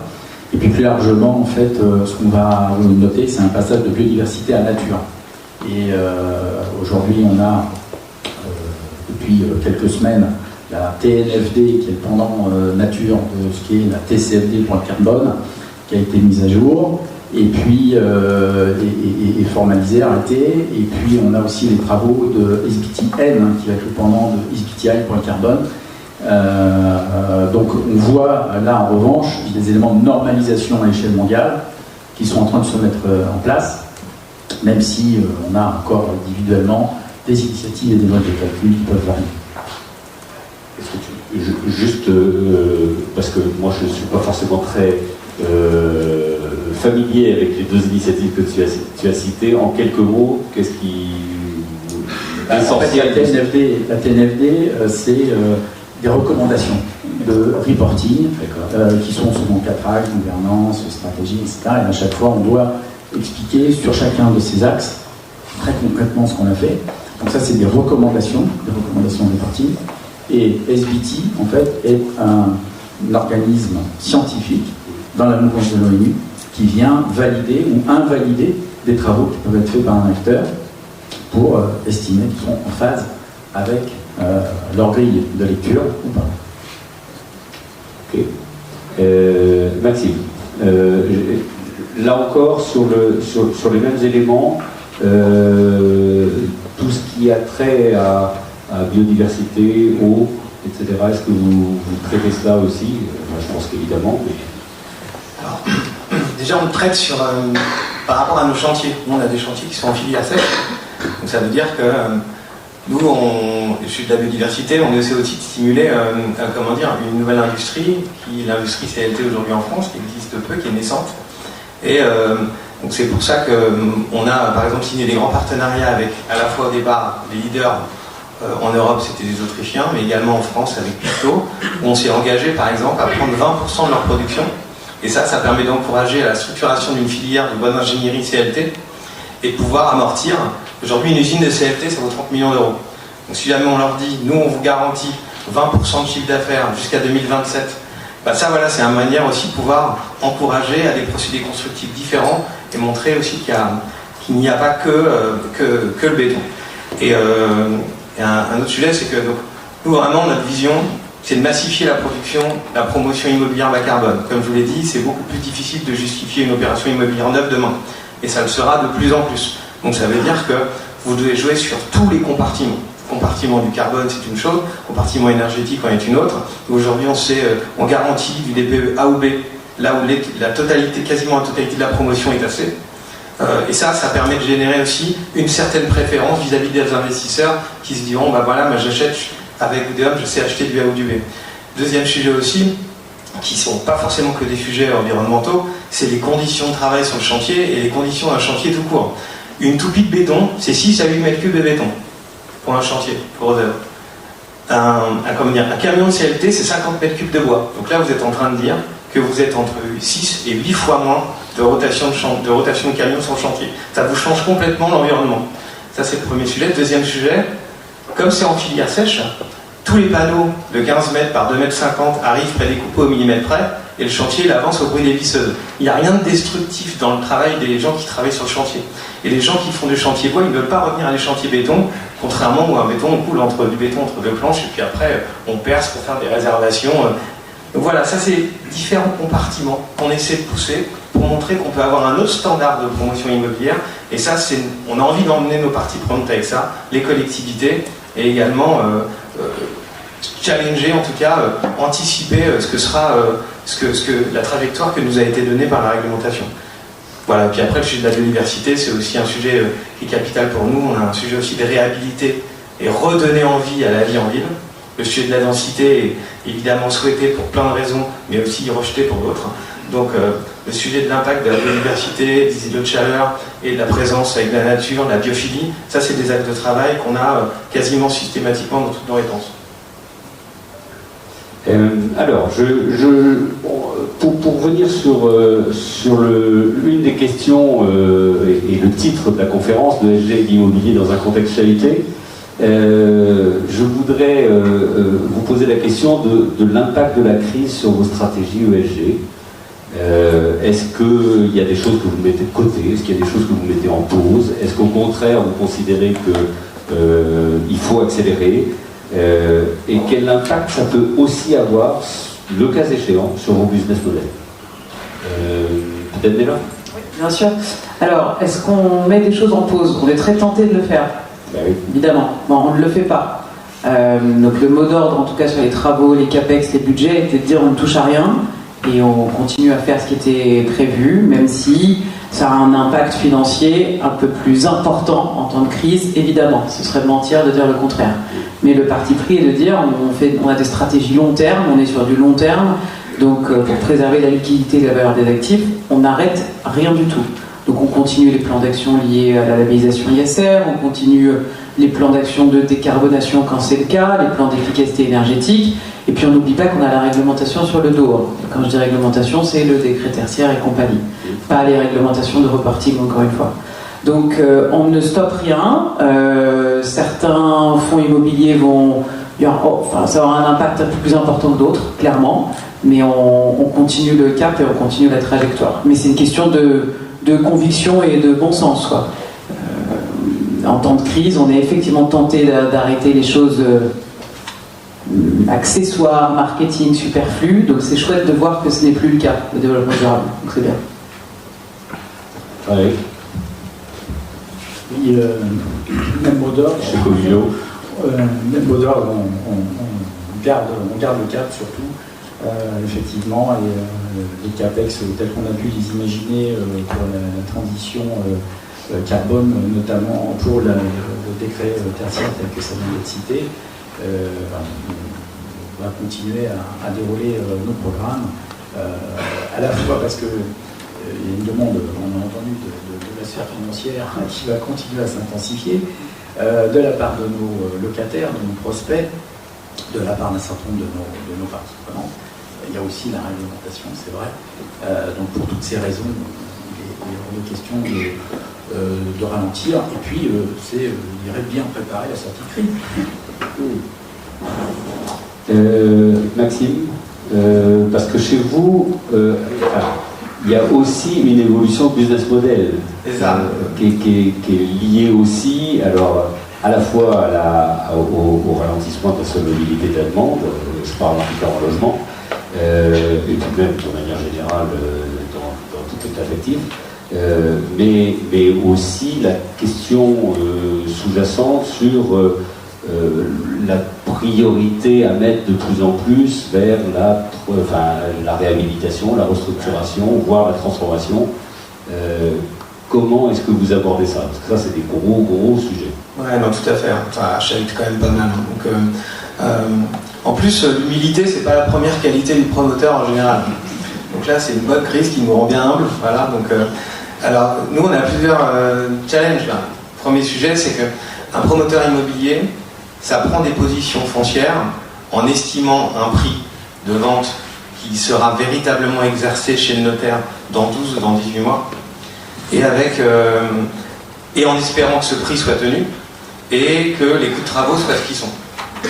Et quand on voit ce qui s'est passé les 24 derniers mois, ça nous montre toute la difficulté qu'on a aujourd'hui à figer un prix dans 12, dans 18 mois.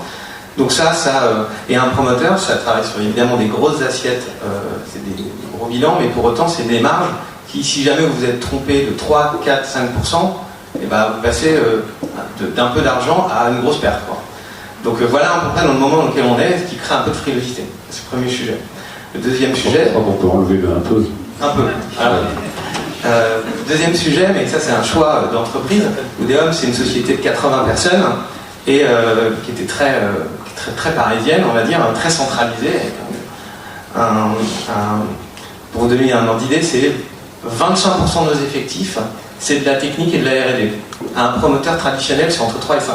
Donc on a un impact, un apport de la R&D qui est quand même très fort, qui est lié aussi aux procédés constructifs et lié aussi à un acte de travail pour travailler tout le piano de solutions bas carbone, allant du béton bas carbone classique jusqu'au CLT, et on a 6 ou 7 solutions à chaque fois en deuxième famille, bâtiment R+3, troisième famille, quatrième famille.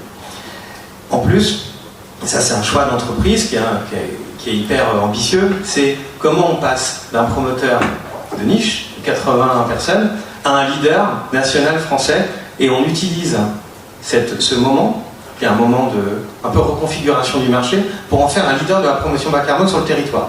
Et bien c'est de fusionner Woodeum et une autre marque d'Altaria, qui est Pitchimo, pour en faire ce leader de la transformation. Donc là, 80 personnes Woodeum, 250 personnes chez Pitch, et donc à un moment où tout le monde, demain, va commencer à pousser, et je pense que c'est ça qui est intéressant, des argumentaires qui ne sont pas que des argumentaires économiques. Je t'achète le terrain plus cher, donc je gagne le projet.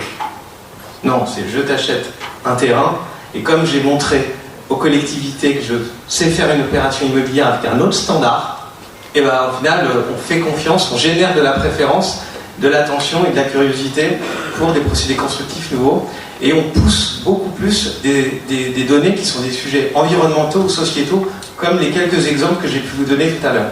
Donc c'est un changement aussi d'argumentaire, de paradigme, de toucher le territoire. Donc voilà le travail qu'on est en train de faire aujourd'hui, et on se sert de cette pause, de cette un peu reconfiguration, pour pouvoir être prêt dans un environnement qui, quand il sera stabilisé, en tout cas, Pichimo, Boudéum, on espère être prêt. Et c'est vrai que pour le moment, c'est un moment qui implique justement la transformation, la réflexion et l'accompagnement des équipes. Donc ça nous occupe pas mal. J'insiste. Les marges ? Non, pas encore. Elle arrive celle-là. J'insiste sur. Vous étiez plus sur la construction neuve. Oui. Est-ce que vous allez aller plus sur de la réhabilitation, restructuration, transformation ? Tout à fait. On va dire que le Lego qu'on empilait en débord des villes, ça deviendra quelque chose qui n'existera plus du tout, progressivement. On en aura encore quelques-uns, mais comme je disais, pour plein de raisons, pour l'acceptation, et alors que pour autant, on est quand même dans un moment où le sujet du logement revient sur occupe en tout cas l'espace médiatique. On a besoin aussi de loger les Français, les protéger aussi de consommation énergétique importante avec des logements de qualité. On va travailler sur l'habitation. L'avantage par exemple, de ces différents procédés constructifs, c'est que ça permet de donner aussi naissance à des fonciers, à valoriser des endroits qui n'auraient pas pu être valorisés classiquement. Alors pour ceux qui prennent le périph' et qui parfois passent à l'est de Paris sur une porte qui s'appelle Porte de Brancion, on a construit un immeuble destiné à un foyer de jeunes travailleurs qui était sur une dalle de stockage. Cette dalle de stockage, elle pouvait porter une charge à peu près de R+3, R+4 en béton. Nous on fait R+7 en bois. Le rapport poids-puissance du bois permet justement de se poser sur des ouvrages qui n'auraient pas forcément eu de sens en béton. Donc ça c'est le premier point. Donc ça donne aussi du sens à une transformation de bureau en logement avec potentiellement une densification qui serait plus facile parce que le bois est justement plus léger, ou en tout cas permet de s'appuyer. La structure c'est à peu près 5 fois plus léger, une structure bois par rapport à une structure béton pour une résistance riveraine. Donc ça donne des nouveaux fonciers, et par exemple ces sujets de changement d'usage bureau-logement, là après c'est mes camarades qui pourront parler, peut-être demain les valeurs d'expertise vont pouvoir rencontrer le résultat d'un bilan de promotion immobilière et donner naissance à cette opération, parce qu'à ce jour on était encore un petit peu loin. Voilà, entre ce qui était attendu par les propriétaires et ce que nous on était capable de proposer dans le cadre d'un changement de bureau en logement avec le procédé constructif qu'on maîtrise. Pour l'instant on était un tout petit peu loin, peut-être que 2024 ça va nous permettre de pouvoir engager ça, même si c'est techniquement des bonnes épaisseurs de bâtiments, c'est pas évident. Donc oui, on va aller sur ces sujets de néo-foncier. De toute façon, le métier va devenir plus complexe, avec un impact technologique et technique qui est quand même plus fort. En termes de financement, est-ce que aujourd'hui vous n'allez plus financer que des actifs qui sont entre guillemets compatibles, compliant, taxinomie, ou est-ce que vous serez un peu plus large? Et qu'est-ce que vous faites sur l'encours et les refinancements? Vaste question. Alors, déjà la crise pour nous c'est deux choses. La première chose, c'est une crise entre guillemets pour nous de new money, donc il y a moins d'investissement, volume d'investissement utilisé par quasiment 3 cette année, pareil l'année prochaine. Donc en fait déjà on va avoir quelque part moins de capacité, moins de possibilités de faire des nouveaux financements. Donc clairement sur ces donc ça c'est le marché. Donc en fait, aujourd'hui, on va dire qu'on a énormément d'encours dans toutes les banques, et notre principal sujet aujourd'hui, ce sont les refinancements.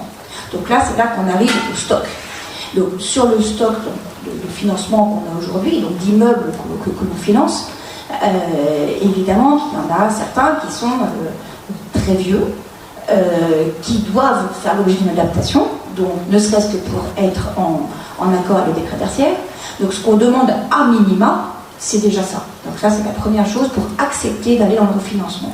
Ça veut dire qu'il y a deux sortes de refinancement. Il y a le refinancement qui est un refinancement qui est très court terme, 22 ans, et qui est juste dans l'attente de la vente de l'actif. L'investisseur, etc., sont en train de faire certains arbitrages pour ceux qui ont besoin.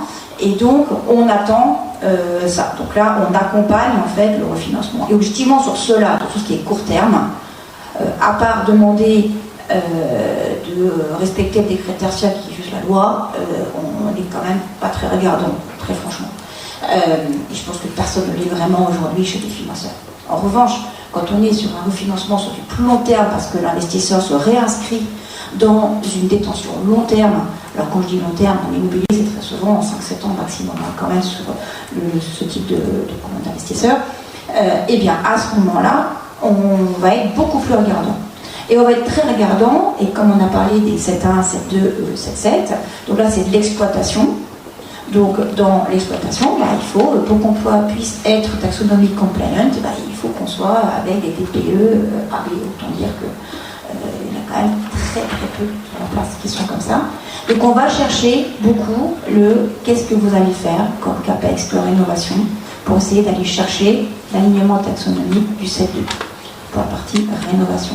C'est très important pour nous, et si les emprunteurs veulent avoir accès au refinancement et à cet argent-là des banques, très clairement, il va vraiment falloir engager ça. Donc c'est vraiment ce que voulait de toute façon la communauté européenne quand elle a mis en place tout ça. C'est diriger, forcer un petit peu à travers le financement, qui est quand même très essentiel dans beaucoup de dossiers, forcer les acteurs économiques à engager cette transition.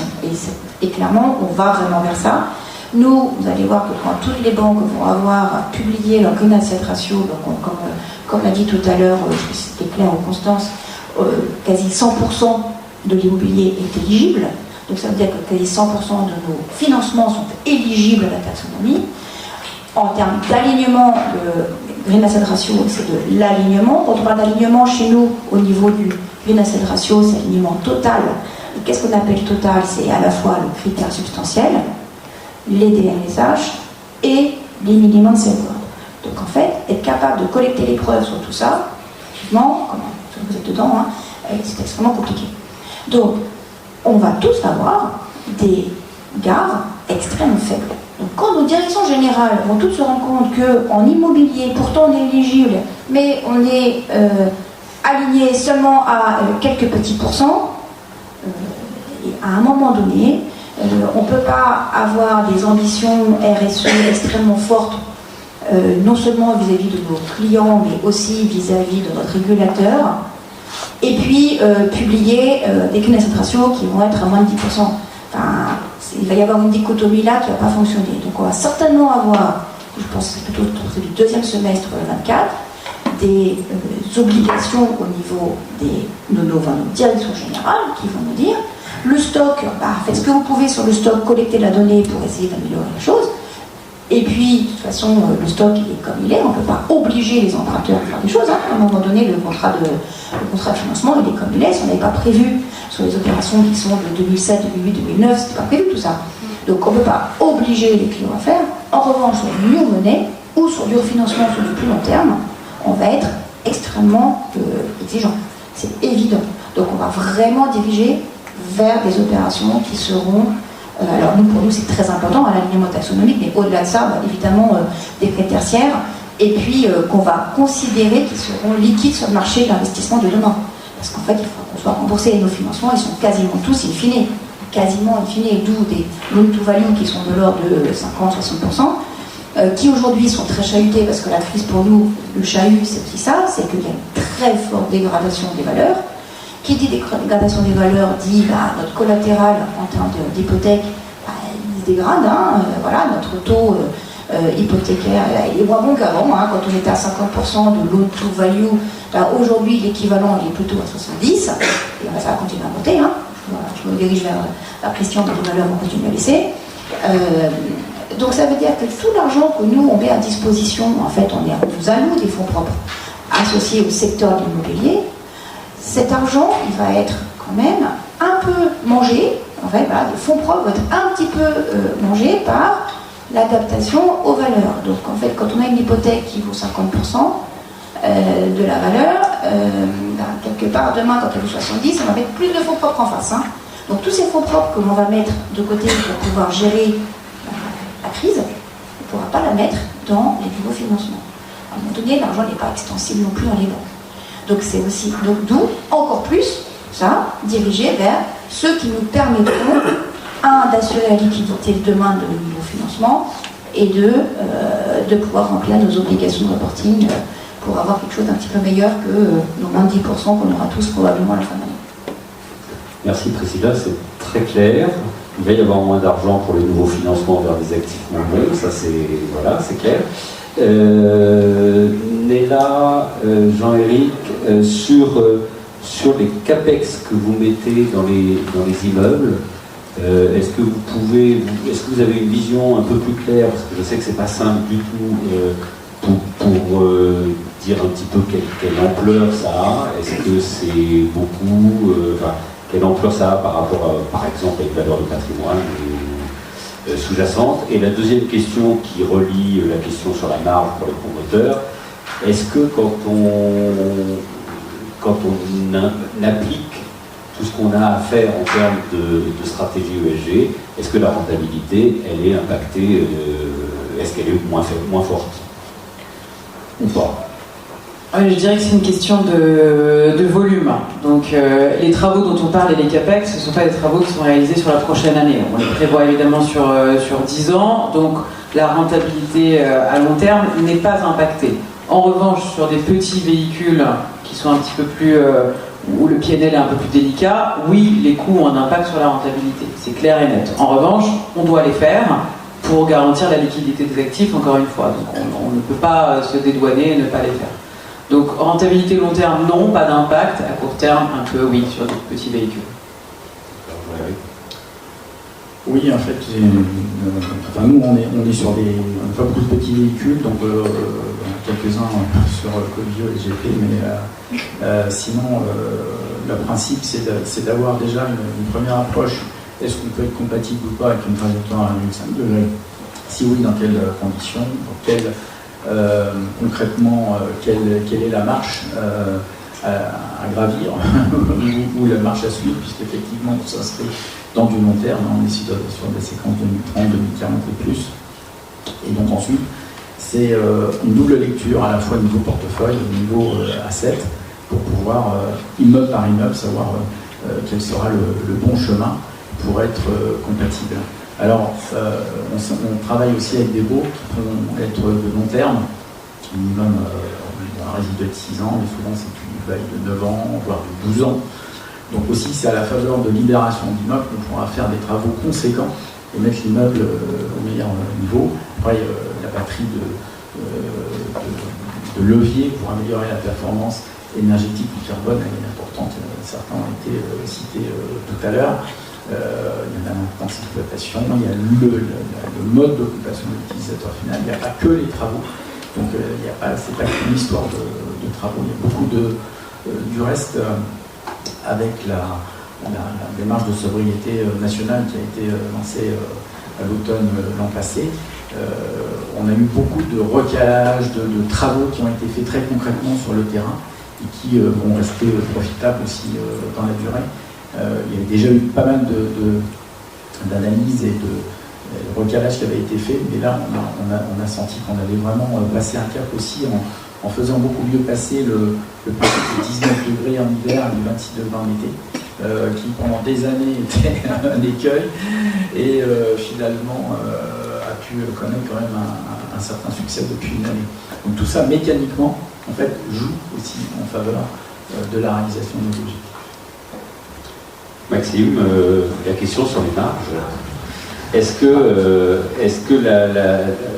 alors en même temps c'est votre ADN, mais est-ce que la mise en place de toutes ces réglementations et au-delà de ça, de vos ambitions en termes de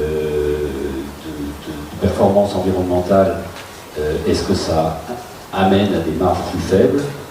Et la deuxième question, toujours sur l'autre volet, si je me tourne plus vers la réhabilitation, restructuration, transformation, est-ce que ça a un impact, ça pourrait avoir un impact baissier sur les marges? En fait, là, c'est pas particulièrement sur les marges, c'est que l'opération, elle est regardée avec des marges et des honoraires qui sont normatifs. On se fixe ça et un coût de travaux d'une opération RE 2020, le seuil 2025, en plus, c'est quasi négligeable. Le seuil 28, un peu. Le seuil 31, un peu plus. Voilà. Donc ça, évidemment, c'est de l'argent que vous ne retrouverez pas, dans le prix de terrain que vous êtes capable de proposer. Ou c'est est-ce que votre client est capable de payer un tout petit peu plus cher. On commence à voir quelque chose qui est en train d'avancer, c'est une meilleure appréciation de la qualité de production de nos produits immobiliers, surtout qu'on anticipe aussi un appétit un peu plus important des investisseurs institutionnels pour du logement. Et donc, comme je disais, on essaie de pousser les DPE A ou B, donc ça voudrait dire que pendant quand même pas mal de temps, on ne va pas retoucher aux actifs. Et donc on essaie de gérer cette préférence-là pour avoir peut-être, dans un environnement qui est un peu chahuté, des décotes qui sont un tout petit peu plus faibles que les autres. Parce qu'aujourd'hui, c'est clair que quand on vend un investisseur institutionnel, le contexte dans lequel on est, c'est des décotes plus fortes. Après, réhabiliter, c'est plus cher que construire. Mais c'est en fait le paramètre du bilan qui se fait comme ça. Après, je pense qu'aussi, moi je vois, on répond régulièrement à des concours, des consultations d'aménageurs.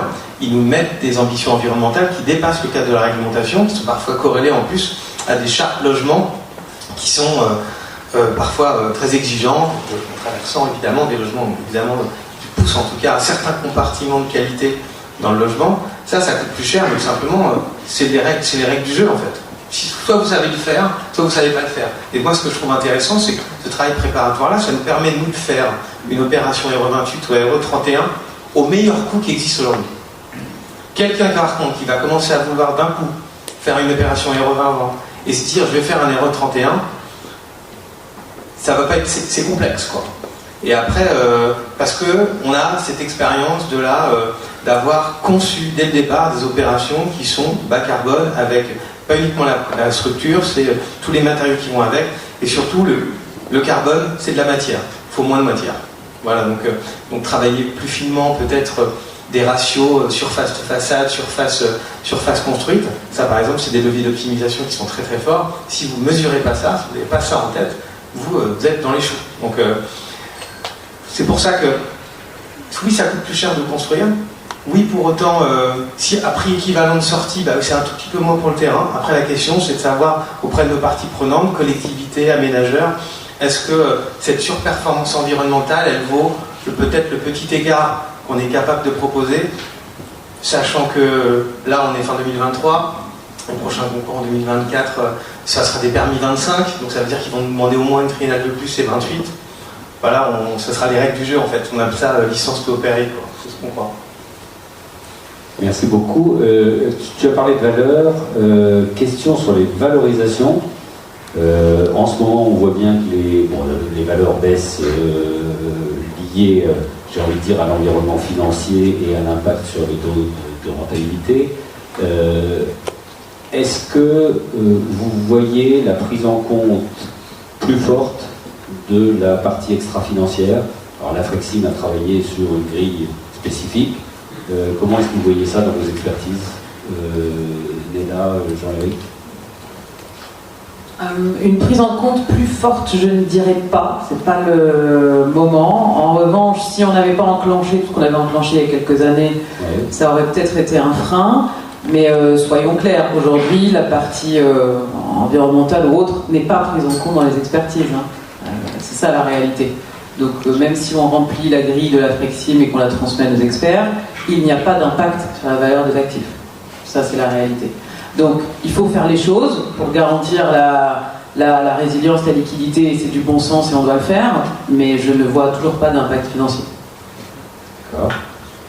Alors, on ne peut pas dire en fait que, effectivement, que ce soit la grille Frexim ou autre, qu'il y ait une grille de lecture qui a un impact direct, automatique, entre guillemets, sur la valeur d'expertise, mettons la question. En revanche, je crois que les experts intègrent, même sans le vouloir, un certain nombre de composantes. C'est-à-dire, le fait, est-ce que l'immeuble est certifié HQE, BREEAM, à quel niveau, excellent, exceptionnel, etc. Ça ne fait pas X points de base en plus ou en moins, mais je pense que dans l'intégration de la qualité de l'immeuble, c'est pris en compte. Et je pense que dans l'expertise, c'est un peu façon M. Jourdain, en fait, il y a des éléments qui sont pris en compte, mais sans carrément le modéliser. Par exemple, si on raisonne par les cash flows, un immeuble vert va se louer plus vite, ça, l'expert le sait, ou à l'inverse, s'il n'est pas vert, il va se louer plus lentement, donc ça revient grosso modo au même. S'il est effectivement très performant, ça veut dire que, lutter contre l'obsolescence, il y aura des mises de normes, mises à niveau qui seront beaucoup moins importantes durant la durée du cash flow, donc on va moins tomber de cash flow. On sera plutôt sur le haut de la fourchette en matière locative. En moyenne et en tendance, un immeuble vert se loue plus longtemps qu'un immeuble qui n'est pas vert. Il y a plusieurs études qui ont été faites aux États-Unis basées sur l'ID qui le montrent. Voilà, donc il y a un certain nombre de faisceaux d'indices qui montrent que de toute manière, un immeuble qui est vert aura plutôt une cote plus supérieure à un immeuble qui n'est pas vert. Et si on raisonne par les taux de cap, en réalité, l'immeuble va être plus liquide, plus attractif, il y aura moins de risque d'obsolescence, bref, une prime de risque plus faible. Donc là aussi, un immeuble qui est vert s'en tire beaucoup mieux qu'un immeuble qui ne l'est pas. Mais pour autant, il n'y a pas une martingale pour dire ça vaut X point de base de plus ou de moins. Voilà. C'est une conséquence. C'est pas la prise en compte des experts immobiliers qui fait cet effet, c'est l'impact, on va dire, indirect de la gestion du propriétaire, dans sa gestion des capex long terme, dans sa gestion des certifications, dans sa renégociation des baux, parce qu'il a réussi à dire que l'immeuble avait un attrait particulier, donc il y a un loyer supplémentaire. Donc moi, je le vois comme une conséquence directe de la bonne gestion du propriétaire et d'intégrer ces éléments-là, qui se retranscrivent dans le cash flow, etc. La bonne intégration aussi d'une anticipation et des réglementations, et du contexte, et d'éléments, par exemple, d'offrir plus de services, un certain nombre d'éléments qui vont être très qualitatifs pour l'immeuble et qui vont assurer sa pérennité. Ok, je me tourne vers la salle. Est-ce qu'il y a des questions que vous souhaiteriez poser? Questions, réactions? Oui, monsieur.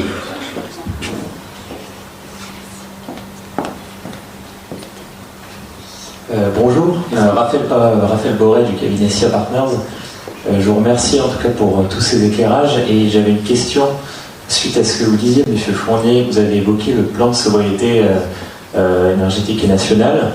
On sait que l'année dernière, donc le sujet, on apprend qu'il a été assez vite pris en main et très bien pris en main par un certain nombre d'acteurs. Est-ce que vous avez le sentiment qu'une année après, et malgré qu'il y ait une mise à jour, le soufflet retombe un peu? Ou alors est-ce que les acteurs, ils continuent cette dynamique et ils la prennent en main d'eux-mêmes et pas seulement en réaction à ce qui se passe? Alors je pense qu'il y avait déjà beaucoup d'actions qui étaient engagées de toute manière par les uns et par les autres, notamment par les acteurs de la FEI. Pour autant, on a bénéficié de conditions particulières parce qu'en fait, il y avait un lourd soutien du journal de 20 heures. Et évidemment, ça agit auprès de l'ensemble des Français. Et il y avait aussi le prix du billet de 50 €, si vous voyez, qui est le fait de dire si vous consommez trop, ça va coûter beaucoup plus cher. Voire il y aura même des coupures d'électricité, parce qu'on avait quand même à la fin de l'été l'an passé, la moitié du parc nucléaire français était à l'arrêt. Donc il y avait effectivement quelques soucis depuis toutes les centrales en redémarrage, il n'y en a que une ou deux en fait en débat. Et puis surtout le prix de l'énergie s'est calmé. Donc le prix de l'énergie s'est calmé, les médias sont passés à autre chose. Donc effectivement, c'est un peu plus compliqué. D'où la charte qui a été lancée récemment avec sous l'égide notamment du plan bâtiment de l'ADI et de la FEI pour promouvoir en fait une démarche qui va consister à partager beaucoup sur les retours des uns et des autres, sur les actions, les effets réels qui sont induits et avoir une mesure de tout ça, en plus des travaux de l'OID qu'il faut saluer.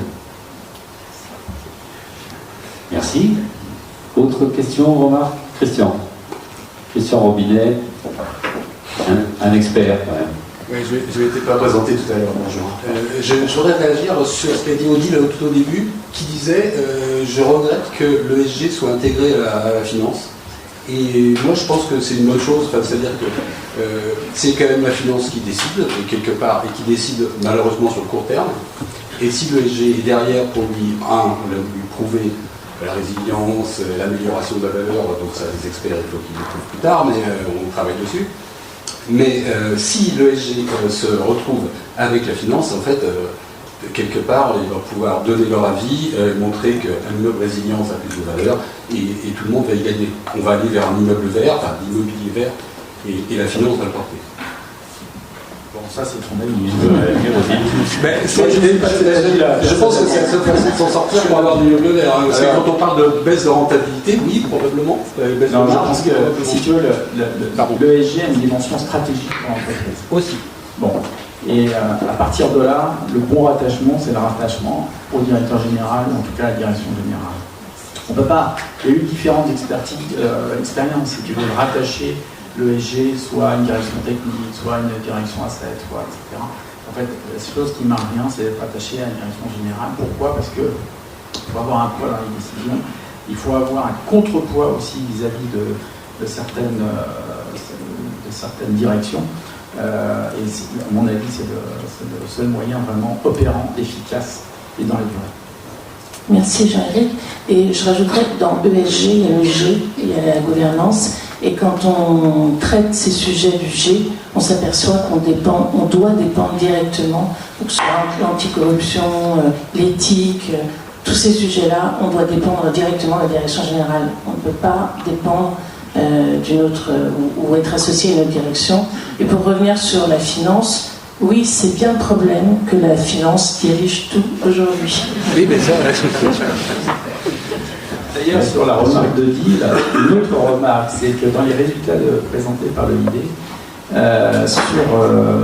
sur les sociétés immobilières cotées, on a vu que le environnemental était à 8,4 sur 10, social, pour être élevé en France par social et sociétal, 8,2 sur 10, et gouvernance 8,4 sur 10. Et je suis très fier de ces résultats, parce que ça montre justement que c'est sur l'ensemble des 360 degrés de la RSE que nous nous battons.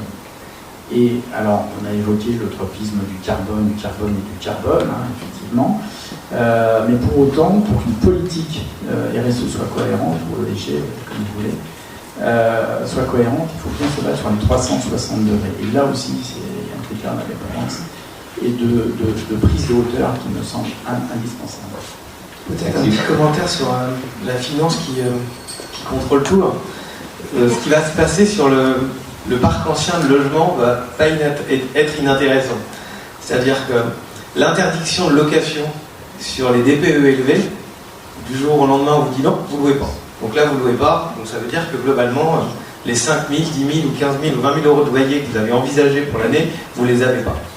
Donc là, ça va être intéressant de voir ce que le gouvernement va faire, justement parce que c'est un message pour vous dire, est-ce que je privilégie à court terme la non-confiscation de logements à un moment où on en a besoin, donc des logements locatifs, sachant qu'en plus, le fait d'être bailleur privé, c'est quand même compliqué aujourd'hui, enfin même fiscalement.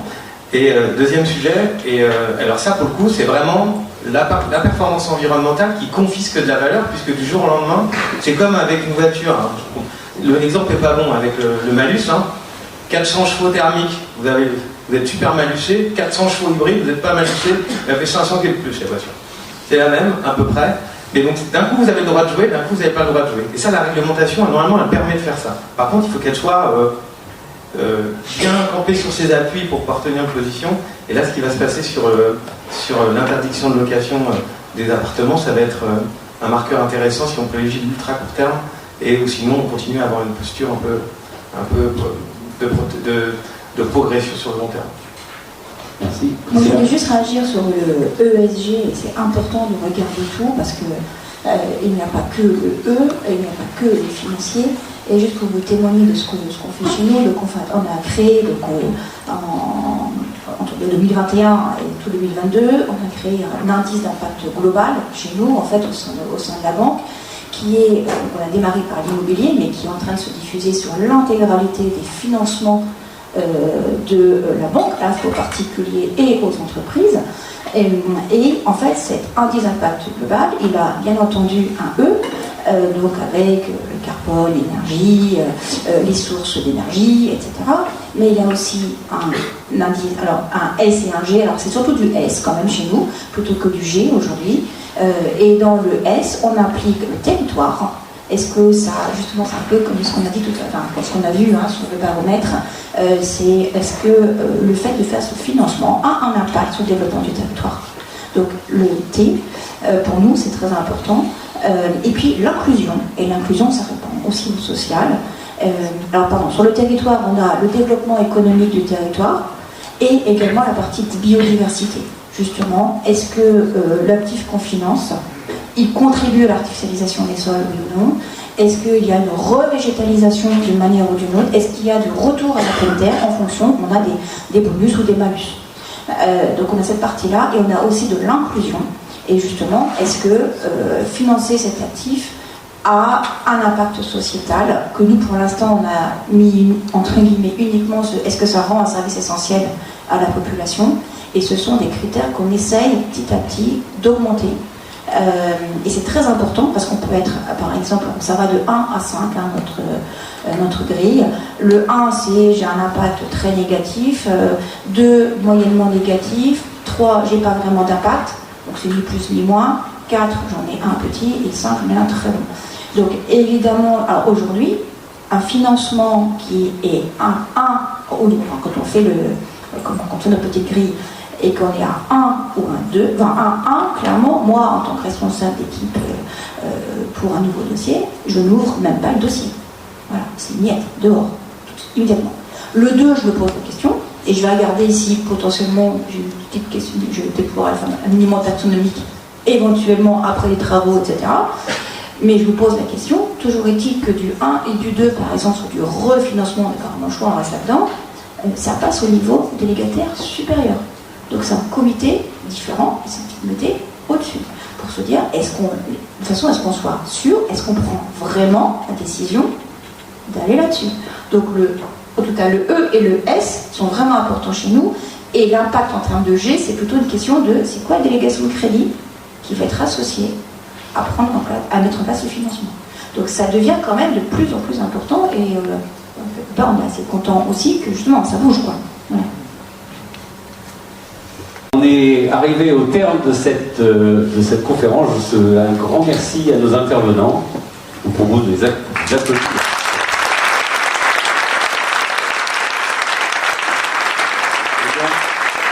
Le baromètre de l'immobilier responsable est disponible, d'ores et déjà disponible sur le site taloen.fr ou sur le site de l'OID.